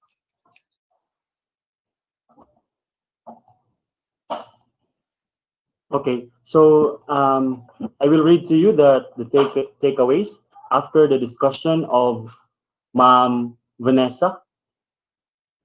Comprehensive, okay, still updating. Challenging, what else? Tips in RBI, interesting use of RBI, well said, enriching, it's very challenging. What else? Um, education for all. We have also in our chat box, it was explained clearly.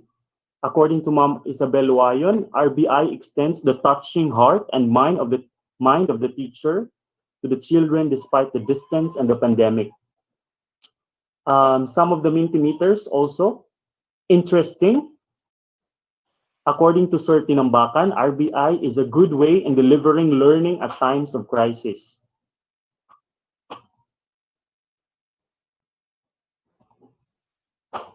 Okay, so very enlightening, very understandable, clear, and interesting, very commendable. So those were the takeaways of our participants after the discussion of our first speaker, Ma'am Vanessa Natulia, on the RBI pedagogy.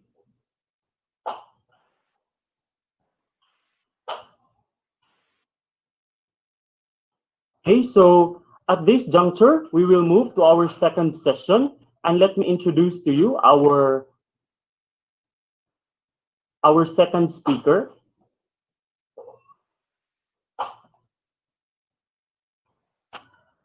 Okay, so our second speaker is a graduate of Bachelor of Secondary Education, major in English, in Philippine Normal University, Mindanao campus, and has a complete academic requirement in Master of Arts in Education, major in Educational Administration.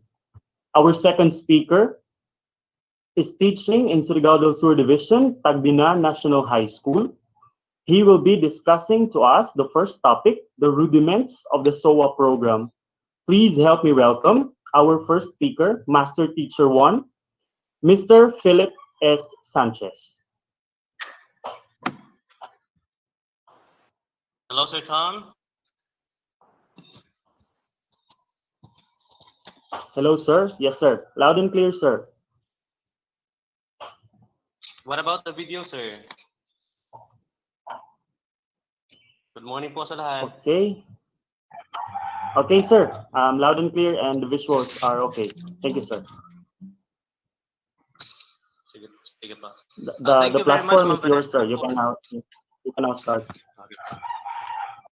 Thank you, Ma'am Vanessa, for your very informative and specific, enthusiastic presentation.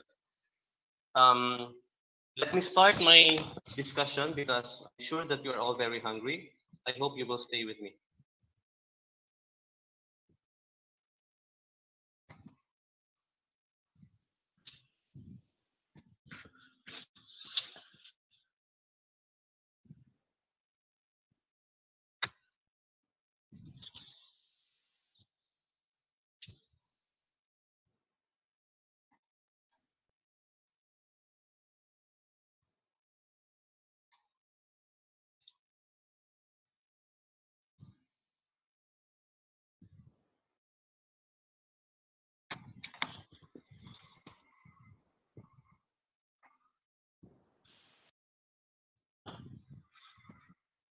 Is my presentation visible, sir? Sir Tom?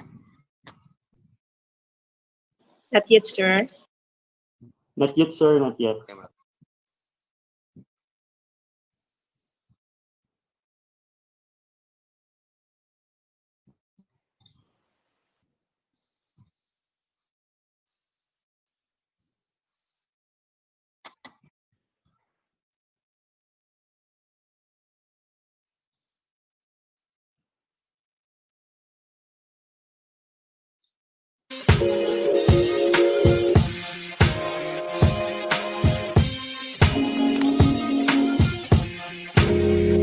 What happened, sir? It's not yet visible, sir.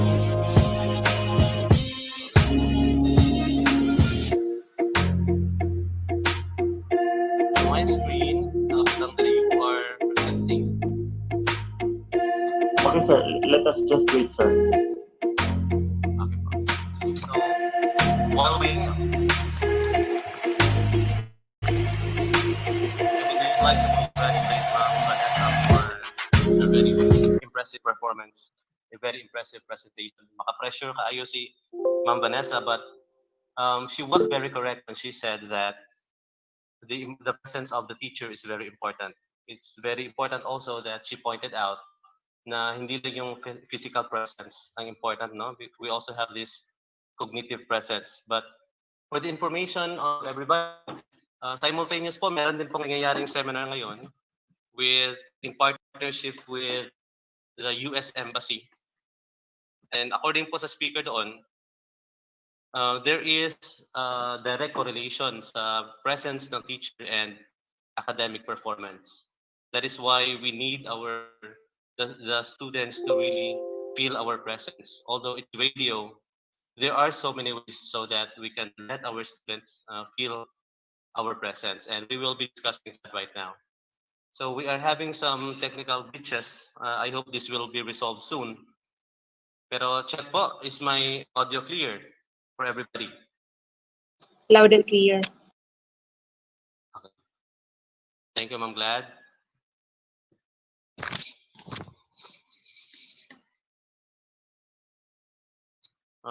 What do you suggest I will do, Beth?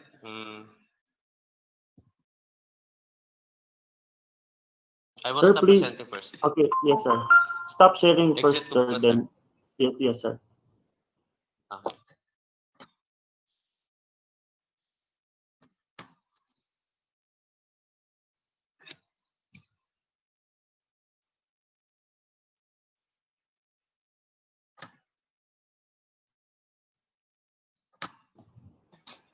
Yes, sir. It's already Sana, sir, visible, sir.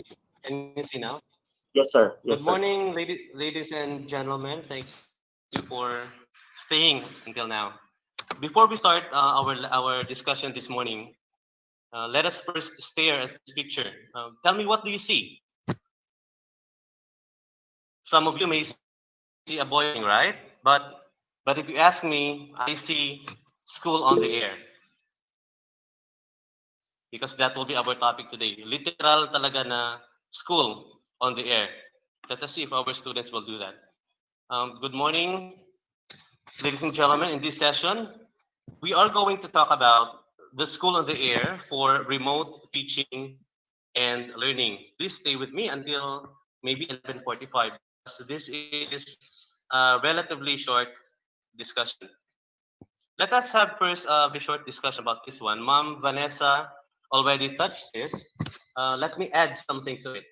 It first started with when the British Broadcasting Corporation, or the BBC, started its school broadcasting in 1924. So it started in the 1920s. It made England the first country to undertake such a project. We are now tracing our history. In the late 1920s, the Columbia Broadcasting System, or the CBS, produced a rural broadcasting series entitled School and the Air. And basically, that will be our topic this morning. Radio has been used in different formats for educational purposes around the world. It was first developed, of course, in the late 19th century and became popular as an educational medium during the early 20th century. Radio technology has been around for a very long time. Many of us ignored the radio as it has been overpowered by the TV and smartphones, right? If you look at our children right now, paborito talaga nila is our smartphones. But now that we are facing a pandemic, we will rediscover the radio and truly appreciate how it can help us in delivering quality education to our learners despite the limitations at hand. We have so many problems right now. It's a good thing that we are going to rediscover powers of the radio. Because of its amazing reach and immediacy, its power to transcend boundaries and conquer distance, the radio was and still is a powerful tool. But when was the radio first formally used in education? There you have it in the element screen. Ma'am Vanessa already touched. Let's have a very short review. What are the functions of a radio? Since its invention, we could say that the radio has three major functions. Like what Ma'am Vanessa said, it's to entertain. Of course, the entertainment function is achieved through music programs, soap operas, and variety shows. It is the most widely performed function because of its revenue potential. I repeat, revenue potential, money. Okay, the second one, of course, is to inform. The information function is exemplified by news programs, documentary features, is also regularly performed by broadcast. Etong dalawa yung naka-common.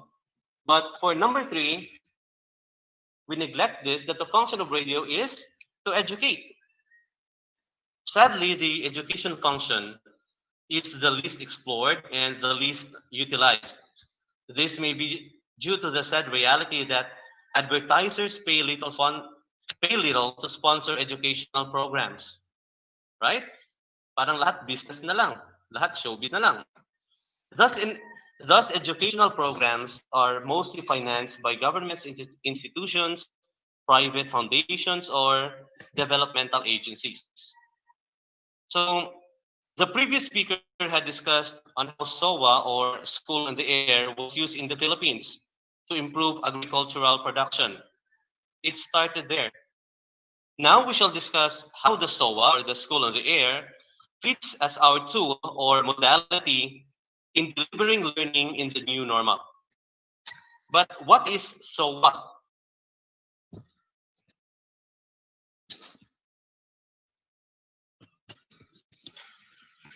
If you can read with me, SOA is a specially designed radio program where the subject matter is presented systematically and in a progressive manner, with the ultimate goal of achieving desired results under teaching learning situation. So basically, it adheres strictly to a lesson plan or a program of study. So if you ask me, pareho ra ba ni siya, sir, is it the same when we deliver our lessons in the classroom? Obviously not.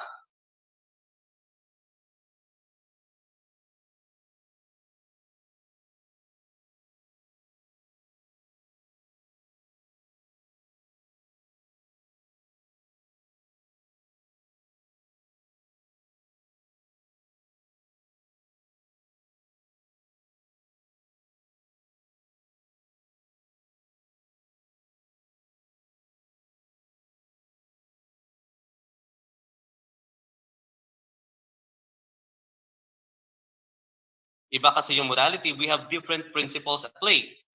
A characteristic that really stands out is that the scripts of the core team, lahat ng subjects, some were very, very impressive. Some were missing minor points, but that's the whole purpose of our seminar, of our webinar. Later we'll discuss about the tool that will be used to evaluate the soundness of a script for the RBI. Ma'am Gladys really requested this to be discussed, to be presented, because this is very important. The tool that will be used to evaluate our script. Furthermore, the techniques employed by the school on the air are basically instructional. Although the broadcasts are not undertaken under classroom conditions, students listen in their own homes by themselves or in groups. This is according to Felix Librero. But remember, this was many, many years ago, decades ago. But right now, we are facing a pandemic, and we are now applying this. The students will just sit in their rooms, guided by their parents. They are holding their modules, and they are listening to us. They will be listening to us, and it's up to us how to make it work. So this COVID-19 pandemic may be new, but learners staying at home, listening to the radio and learning has been here for a very long time. Before this structure was used by the church, this was also used, but this was primarily used to help farmers for agricultural gain. Okay, but we will not dwell on that. And although educational radio or RBI formats may vary from one country to another, there are enduring characteristics that bind them. Let me repeat. Our structure here in the Philippines may be different from the structure there in Colombia, in the United States, given that they have different technology, they have different, but remember, there are characteristics that bind the RBI. And what are these? That would be the core of our discussion today. We only have 5. For number 1, it has a set of clearly defined behavioral objectives. Then what are these behavioral objectives? Well, a behavioral objective is a learning outcome stated in measurable terms. I repeat, measurable terms. It gives directions to the learner's experience. And of course, this becomes the basis for the student evaluation. We should ask ourselves this question when we are making our script.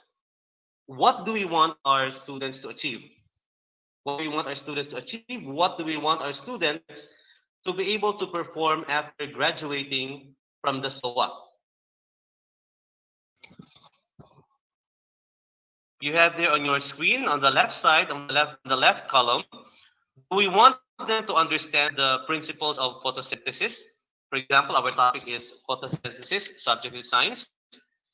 Or do we want them to describe photosynthesis?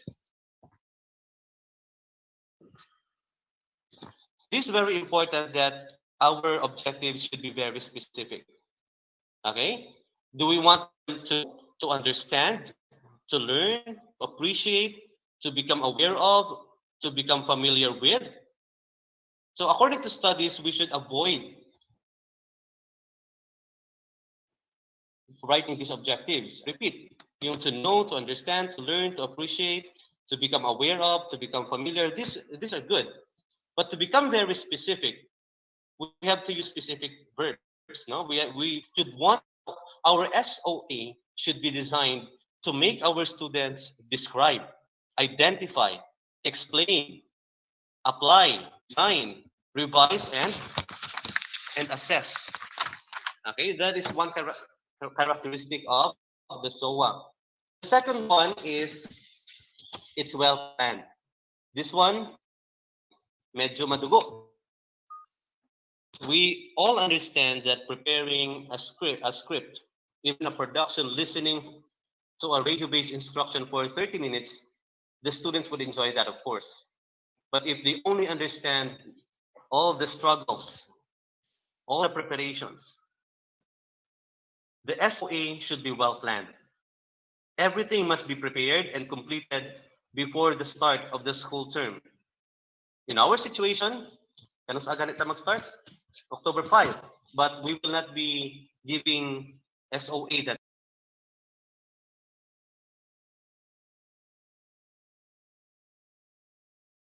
time. Now, meron tayong schedule po doon. So it is well planned.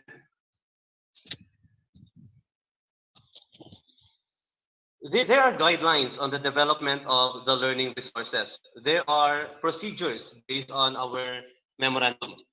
So for number 1, there should be the basis of development. I repeat lang po dito po tayo sa planning stage ng ating SOA. So for the number 1, basis of development. The radio scripts shall be based in the final self-learning modules or the SLMs developed by the regional offices.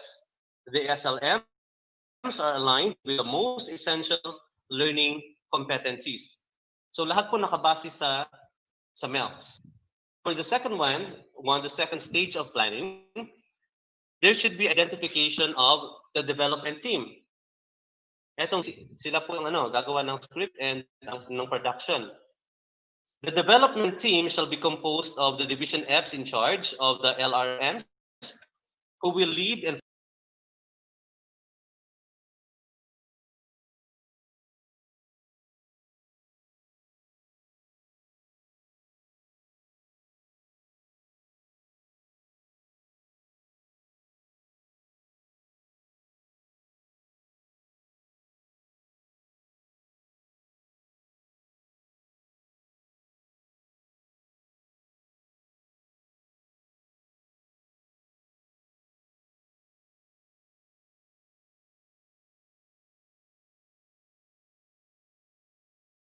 facilitate the development of learning resources for radio, script writer, radio script editor, sound editor, director, voice over talent, and performer.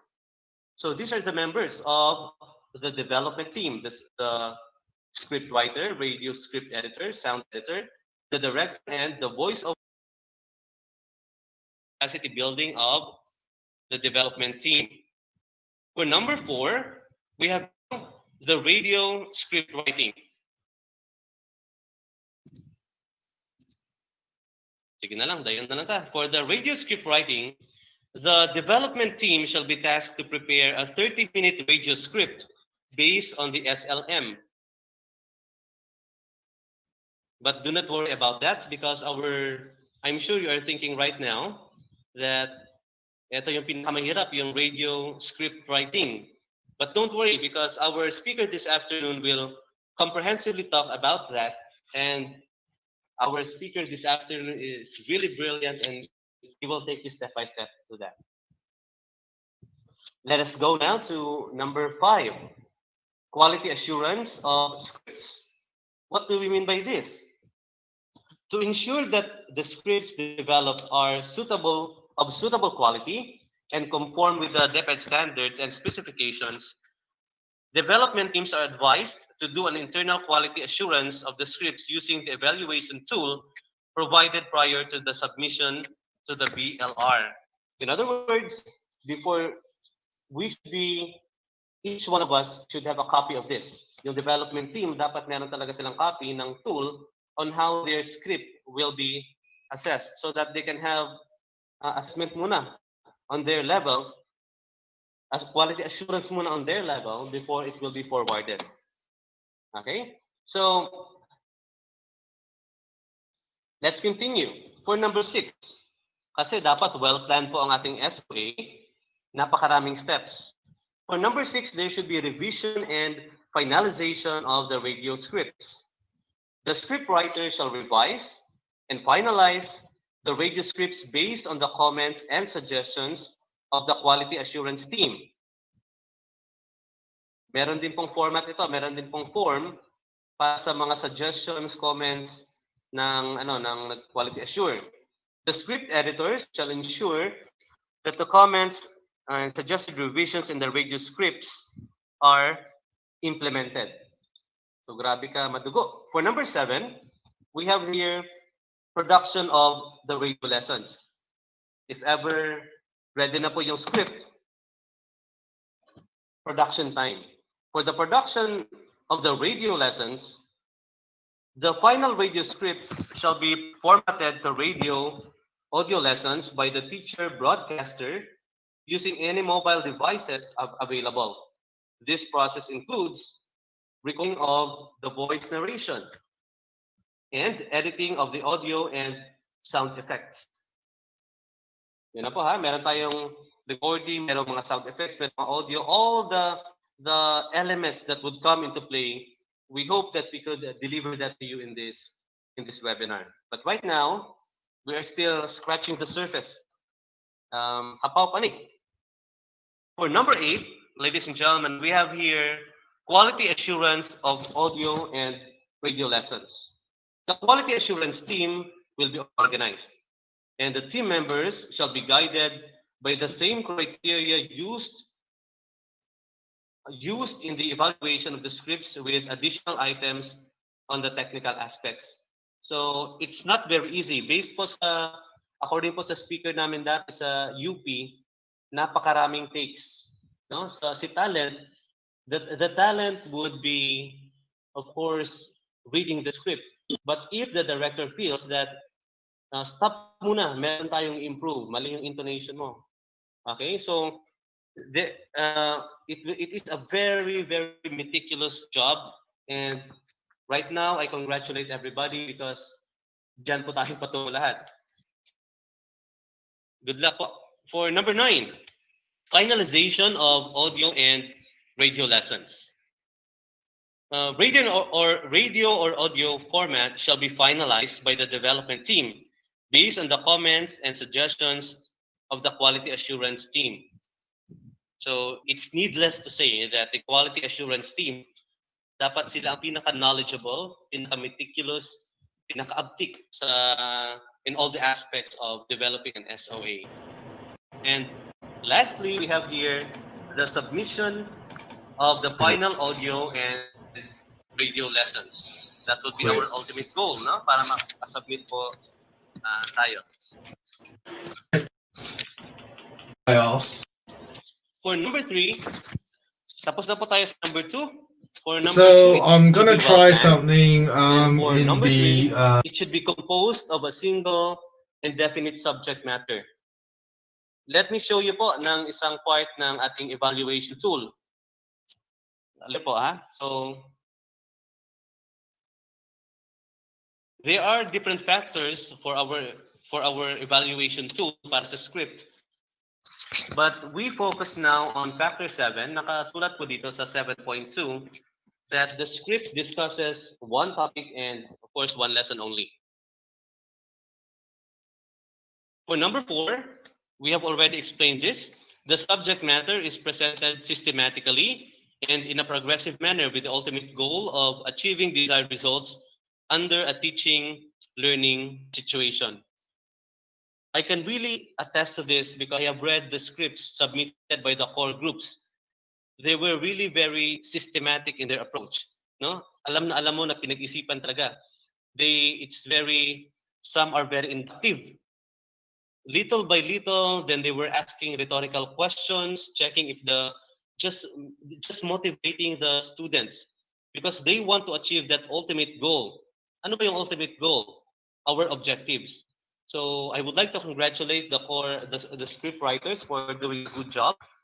Nag-stand out po talaga doon yung if I may po ha, yung MAPE, yung PE na group, no? Congratulations po.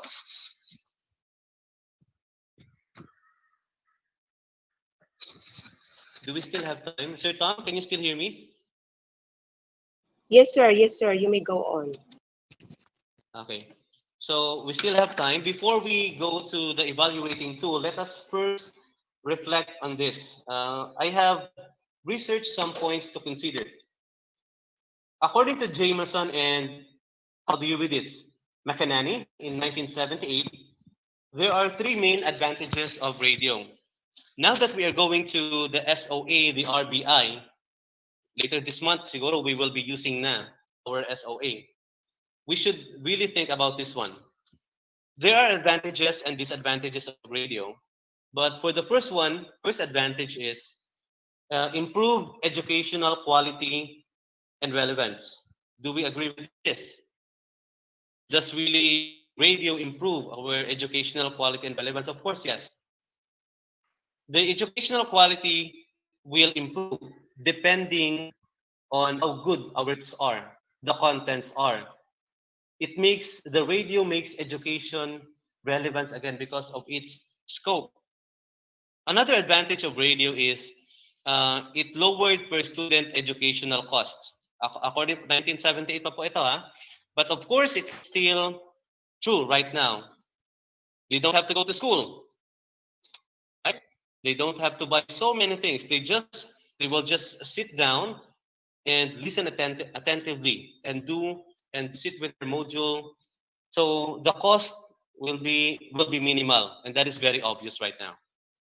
For number three, another advantage is it improved access to education, particularly for the disadvantaged groups.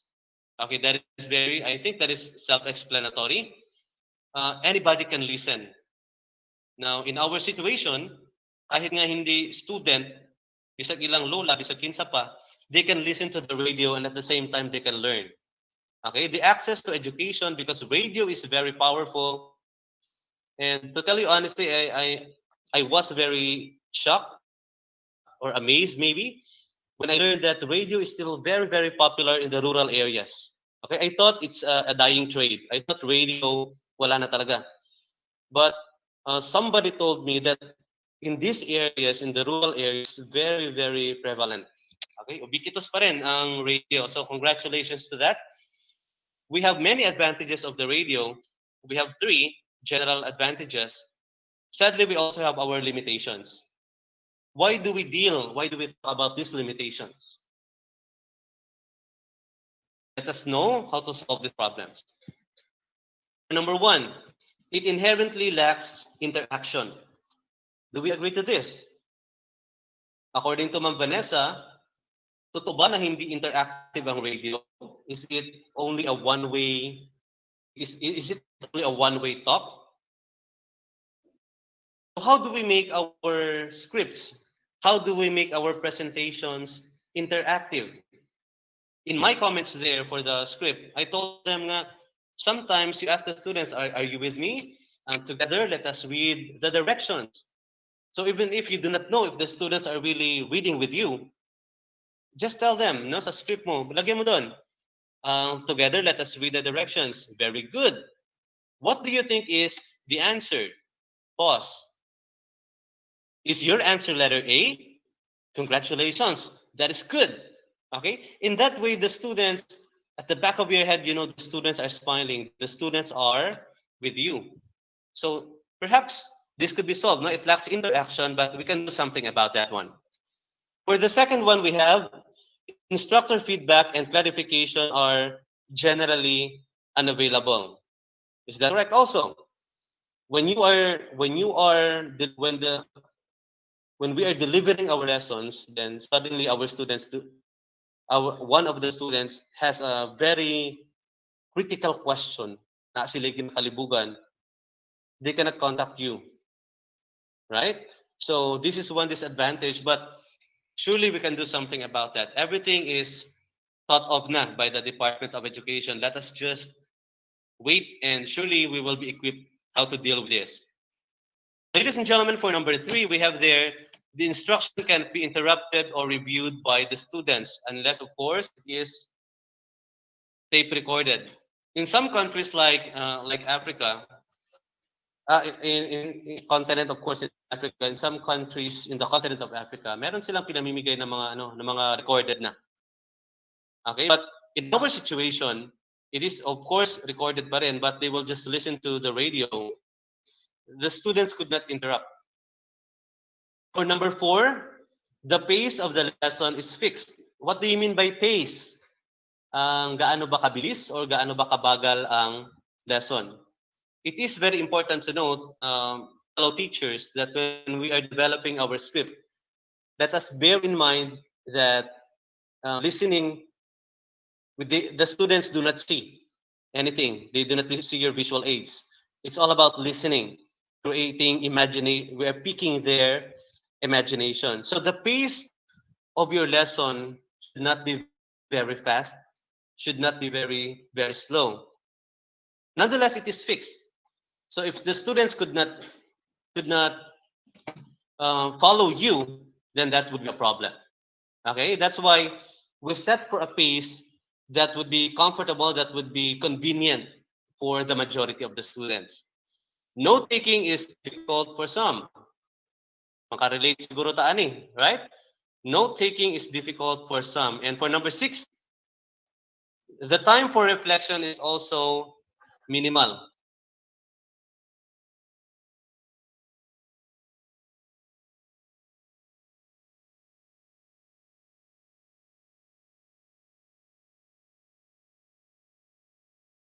But we have already solved this problem, right? Meron tayong dapat after every lesson, merong reflection ang mga bata.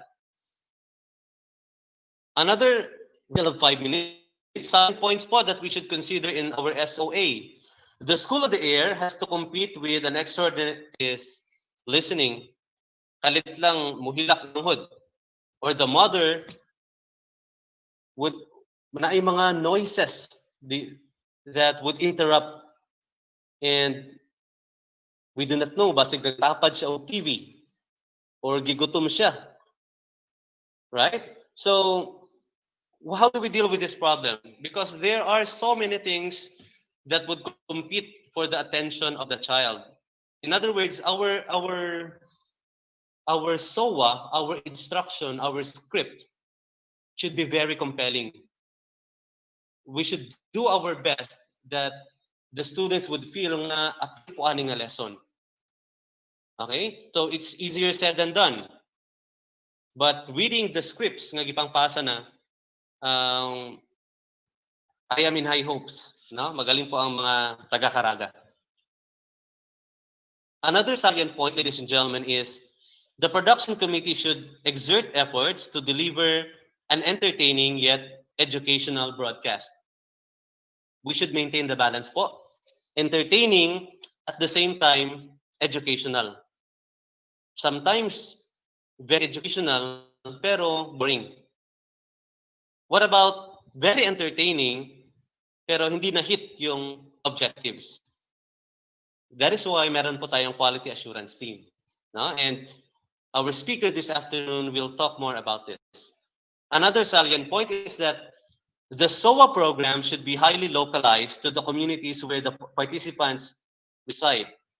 Localized, contextualized. I'm sure as teachers, we are very familiar with this. So the SOA program dito sa Daplin sa Dagat in the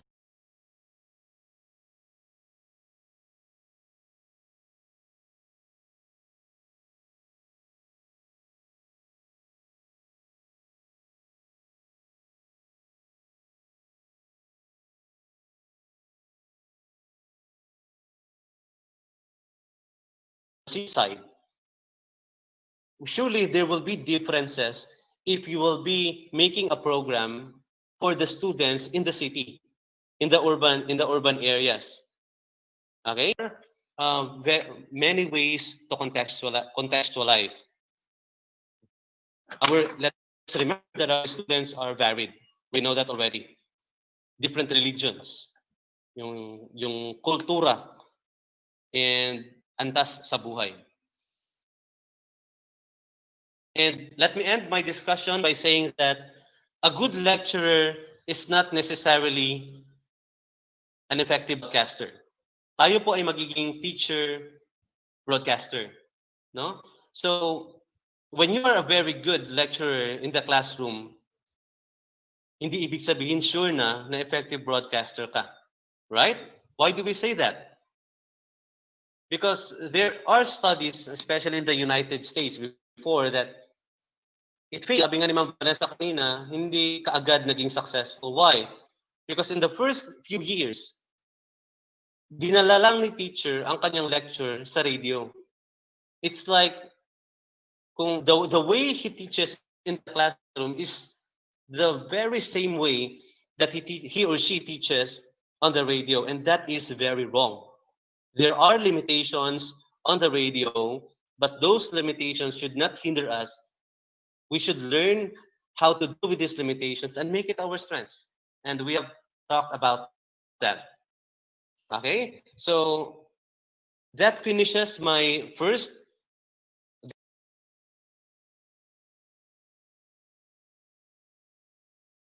the first part of my lecture.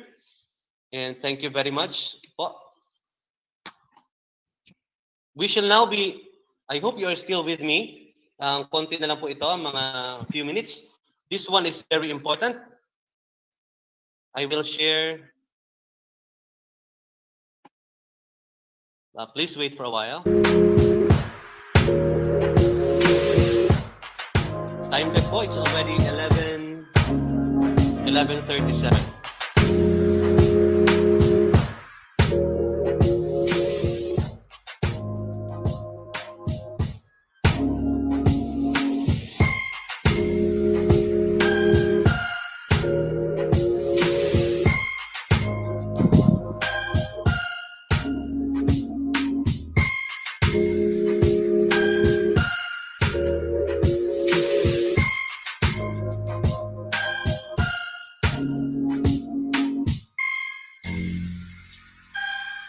In a short while po, I will be presenting to you the tool on how your scripts will be evaluated. Sandali lang po.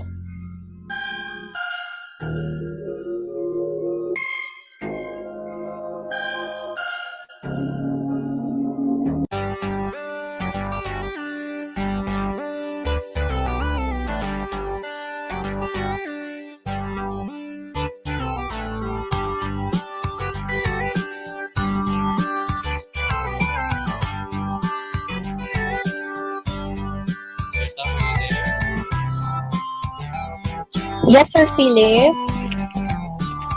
Hi, Ma'am Van. We are.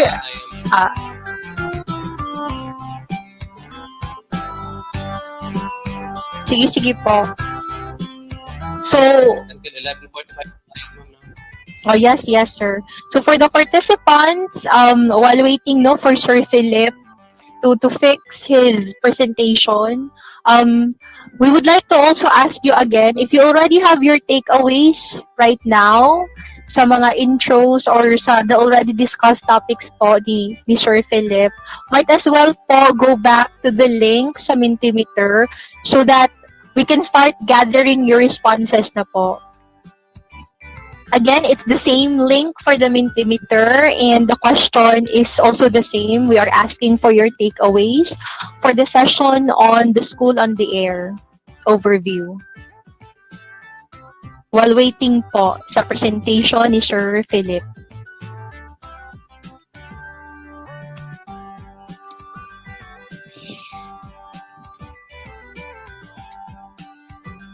So while Sir Philip po is fixing his presentation and perhaps others already logging in to the Mentimeter for their response of the takeaways, I would like to read some of your inputs din po in the chat section of our Google Meet.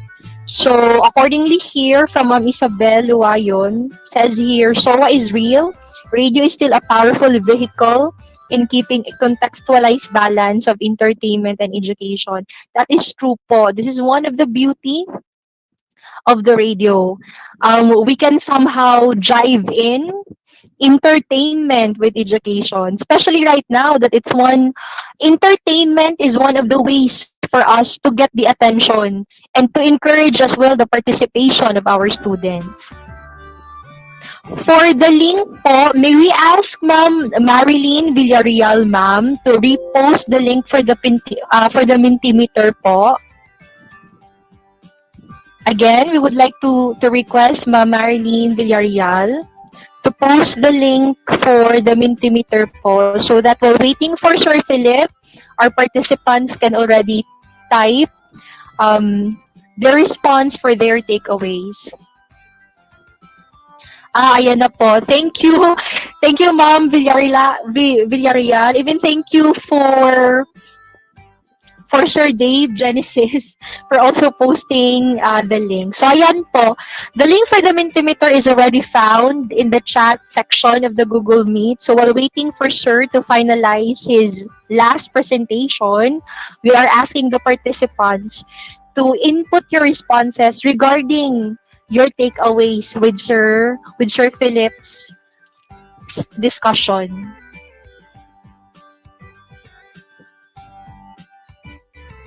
Van? Yes, Sir Philip. Your present yes. Yes, sir. I'm trying to present the demo on page 1, pero I can't. How do we do this? You choose ano po, sir, yung a specific window po. Wala siya appear sa share sa Windows. So maybe what we can do is ikaw na lang siguro ma'am ang mag-share, then atong present. Can we do that na? Can you share? Sige po, I'll try po. Sige ma'am.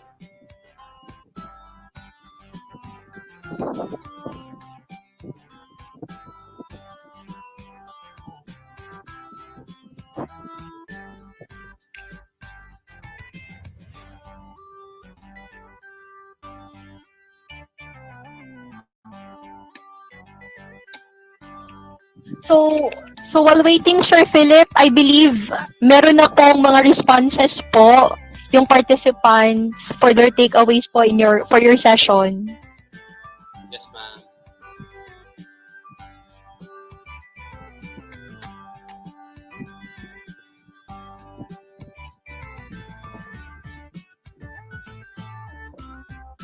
Bigla pong humina yung signal, but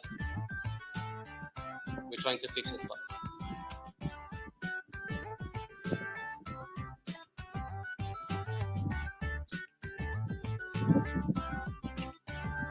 Ma'am Van, can you access the memo on page 51? Yes, sir. I'm trying to open pa po, sir.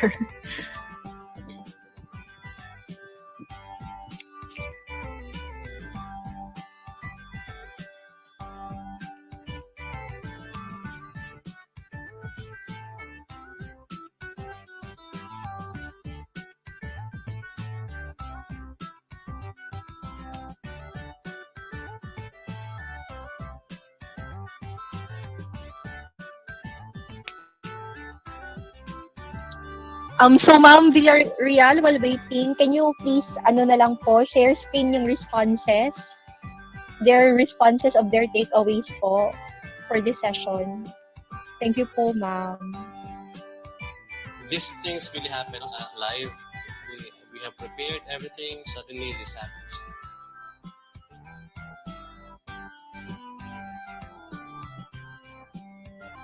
Okay. 2 minutes po siguro, 1 minute.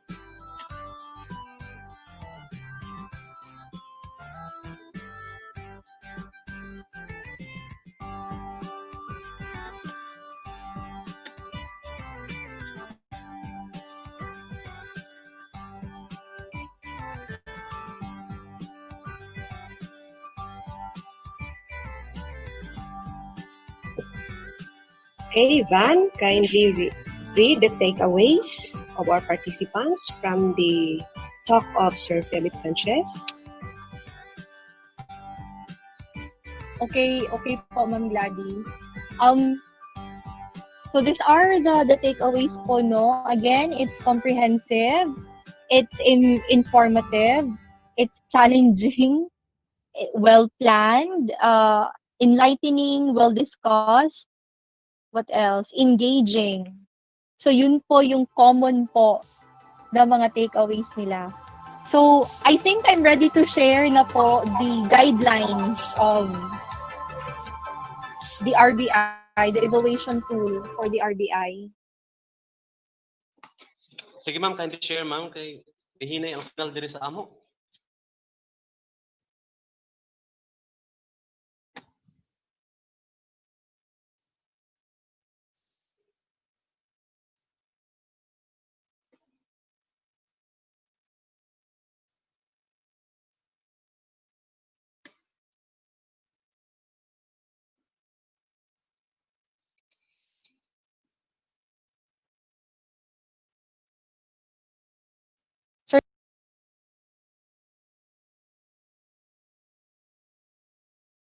Philip, can you now see the screen, the Yes, tool? ma'am.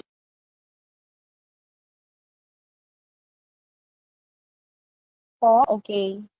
So just give me just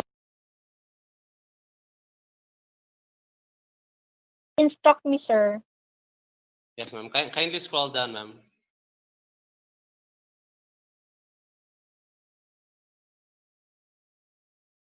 Can you zoom in, ma'am, sa number 1 para po natin?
Provides and communicates clear learning goals. Our objectives dapat clear and achievable. For number 3.4,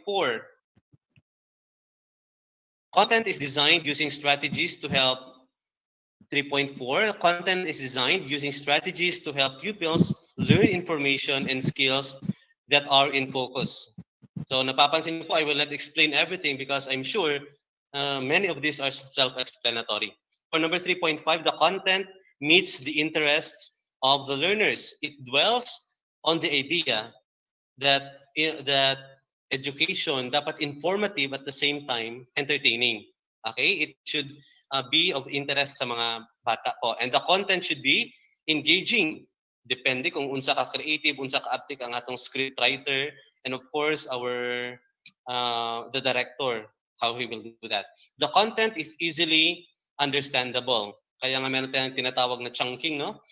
It should be easily understandable, not too complex, step by step, gradual, and in an organized manner. For 3.8, sequencing of the content and activities within the script facilities. Please continue, Ma'am Van. Bilisan natin ng konti because I'm sure medyo gutom na ang ating mga participants. For 3.9, the content is compliant to the social content guidelines, and there is a document for that. The content develops the learner's 21st century or higher order thinking skills. We cannot emphasize this more, no? Dapat grabe gyud ang higher order thinking skills. These are the things that we should develop. We should remember that if the subject is too simple, why dwell on that, right? Find ways to challenge the kids. Wag yung mura na gina spoon feed. For number 3.10, the content develops the learner's 21st century. Oh, tapos na tayo din. This one is very important, and Ma'am Vanessa also pointed this out yesterday. The content enhances the development of desirable values and traits. I-integrate po natin ito that our script, dapat we are trying to enhance the desirable values ng mga bata. And motivational strategies are also provided. How do we motivate our kids? Kaya natin po yan. Ha? 3.13, the content provides opportunity for practice and deepening skills and competency. After every presentation, dapat meron tayong mga activities for the kids for them to practice or to deepen their skills. So it does not end with a session. So next session, continuation. Okay, let's start now for number For factor 4, assessment. Diretso po tayo sa factor 5, Ma'am Vanessa, because okay na po yan. This one is very important po sa accuracy and timeliness of information. The script does not contain conceptual errors. Dapat walang factual errors, walang grammatical errors, no computational errors. Obsolete information should not be there. Dapat updated. And the script should not contain typographical and other types of errors. Remember, in script writing, every punctuation, every letter has a meaning, has a function. So, and all of these things, dapat we do our best to make it perfect. And there should be no grammatical errors. Okay? And of course, it should be factual. We know all these things, but remember, all of this will be checked by the quality assurance team. Ingon ani di ay pag-scrutinize ang among script. Okay? Let's go now to factor 6, Ma'am Van. For the language use is informal and conversational. What do we mean by this? Parang kinakausap lang yung learner. Do you remember what I said earlier? That a good lecturer is not necessarily a good broadcaster. Iba kasi, there should be personality, and there are so many things that should come into play for you to become informal at the same time, conversational ka. Okay, the vocabulary level and words are within the level of the learner's experience and understanding. Know your audience. If you're talking to grade 2, of course, your words dapat nasa ilang level. And do not talk to a grade 10 the way you talk to a grade 3. Right? Use alliteration, homonyms, word with sibilant words and some tongue twisters is avoided. That is very correct. Ang tinuro din po yan ng mga taga-UP Los Baños, yung mga alliterations, if they start with the same syllable, hanggat kaya, wag po tayong gumamit ng mga ganyan in our script. Kasi it will be very difficult for our kids. The sentences are brief and simple, observing one idea, one sentence rule. Hindi po ito editorial writing, right? Let's try to make it simple for the kids. When appropriate,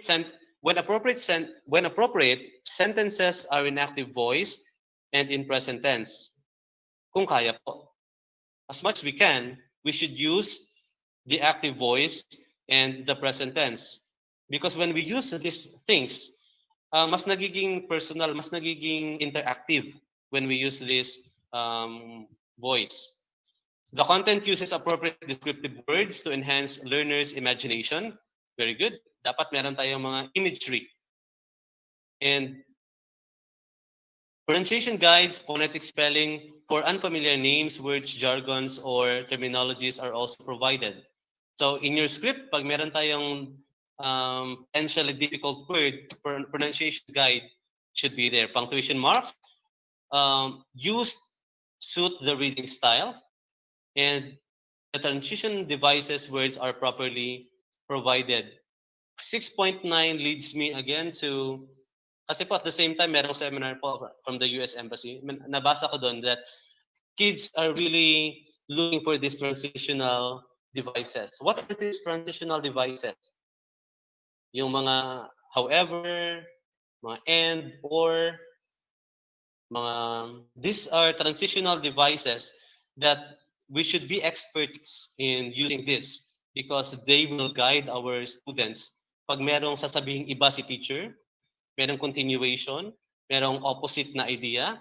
So these things are very important. Let's continue, Ma'am Van. We are almost there. Ladies and gentlemen, thank you for staying. Malapit na po. Factor 8 lang po tayo. Script writing conventions. This one you should really remember. Let's start with 7.1. The length of the script is within the prescribed running time, and our running time is 30 minutes. Pero depende po sa mga subject sa TLE, meron pong mga 20 minutes lang. Nabasa ko po. Pwede yun.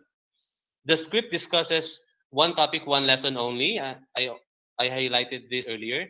Script writing rules on abbreviations, acronyms, numbers, figures, and fractions are accurately and properly observed.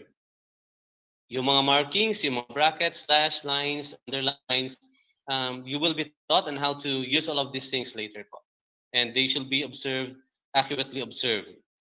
For 7.5, messages conveyed are repeated as necessary. In radio-based instruction po, sometimes we have to repeat.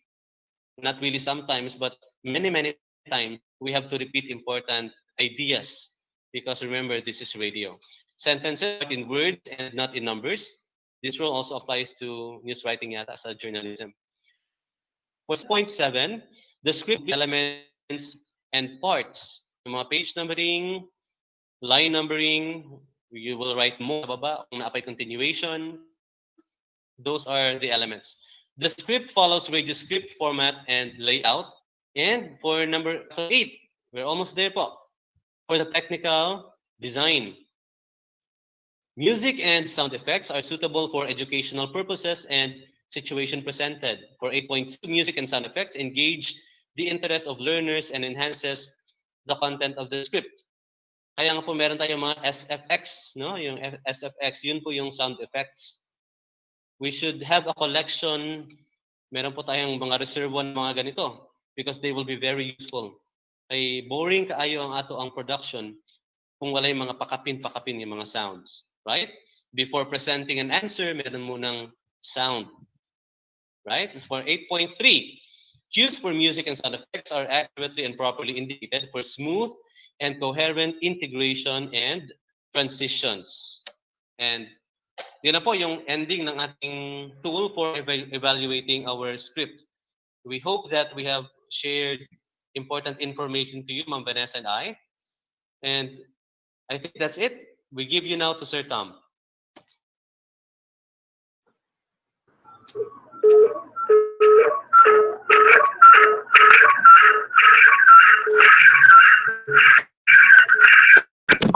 We are requesting po the participants to please turn off to mute po rather your mic po.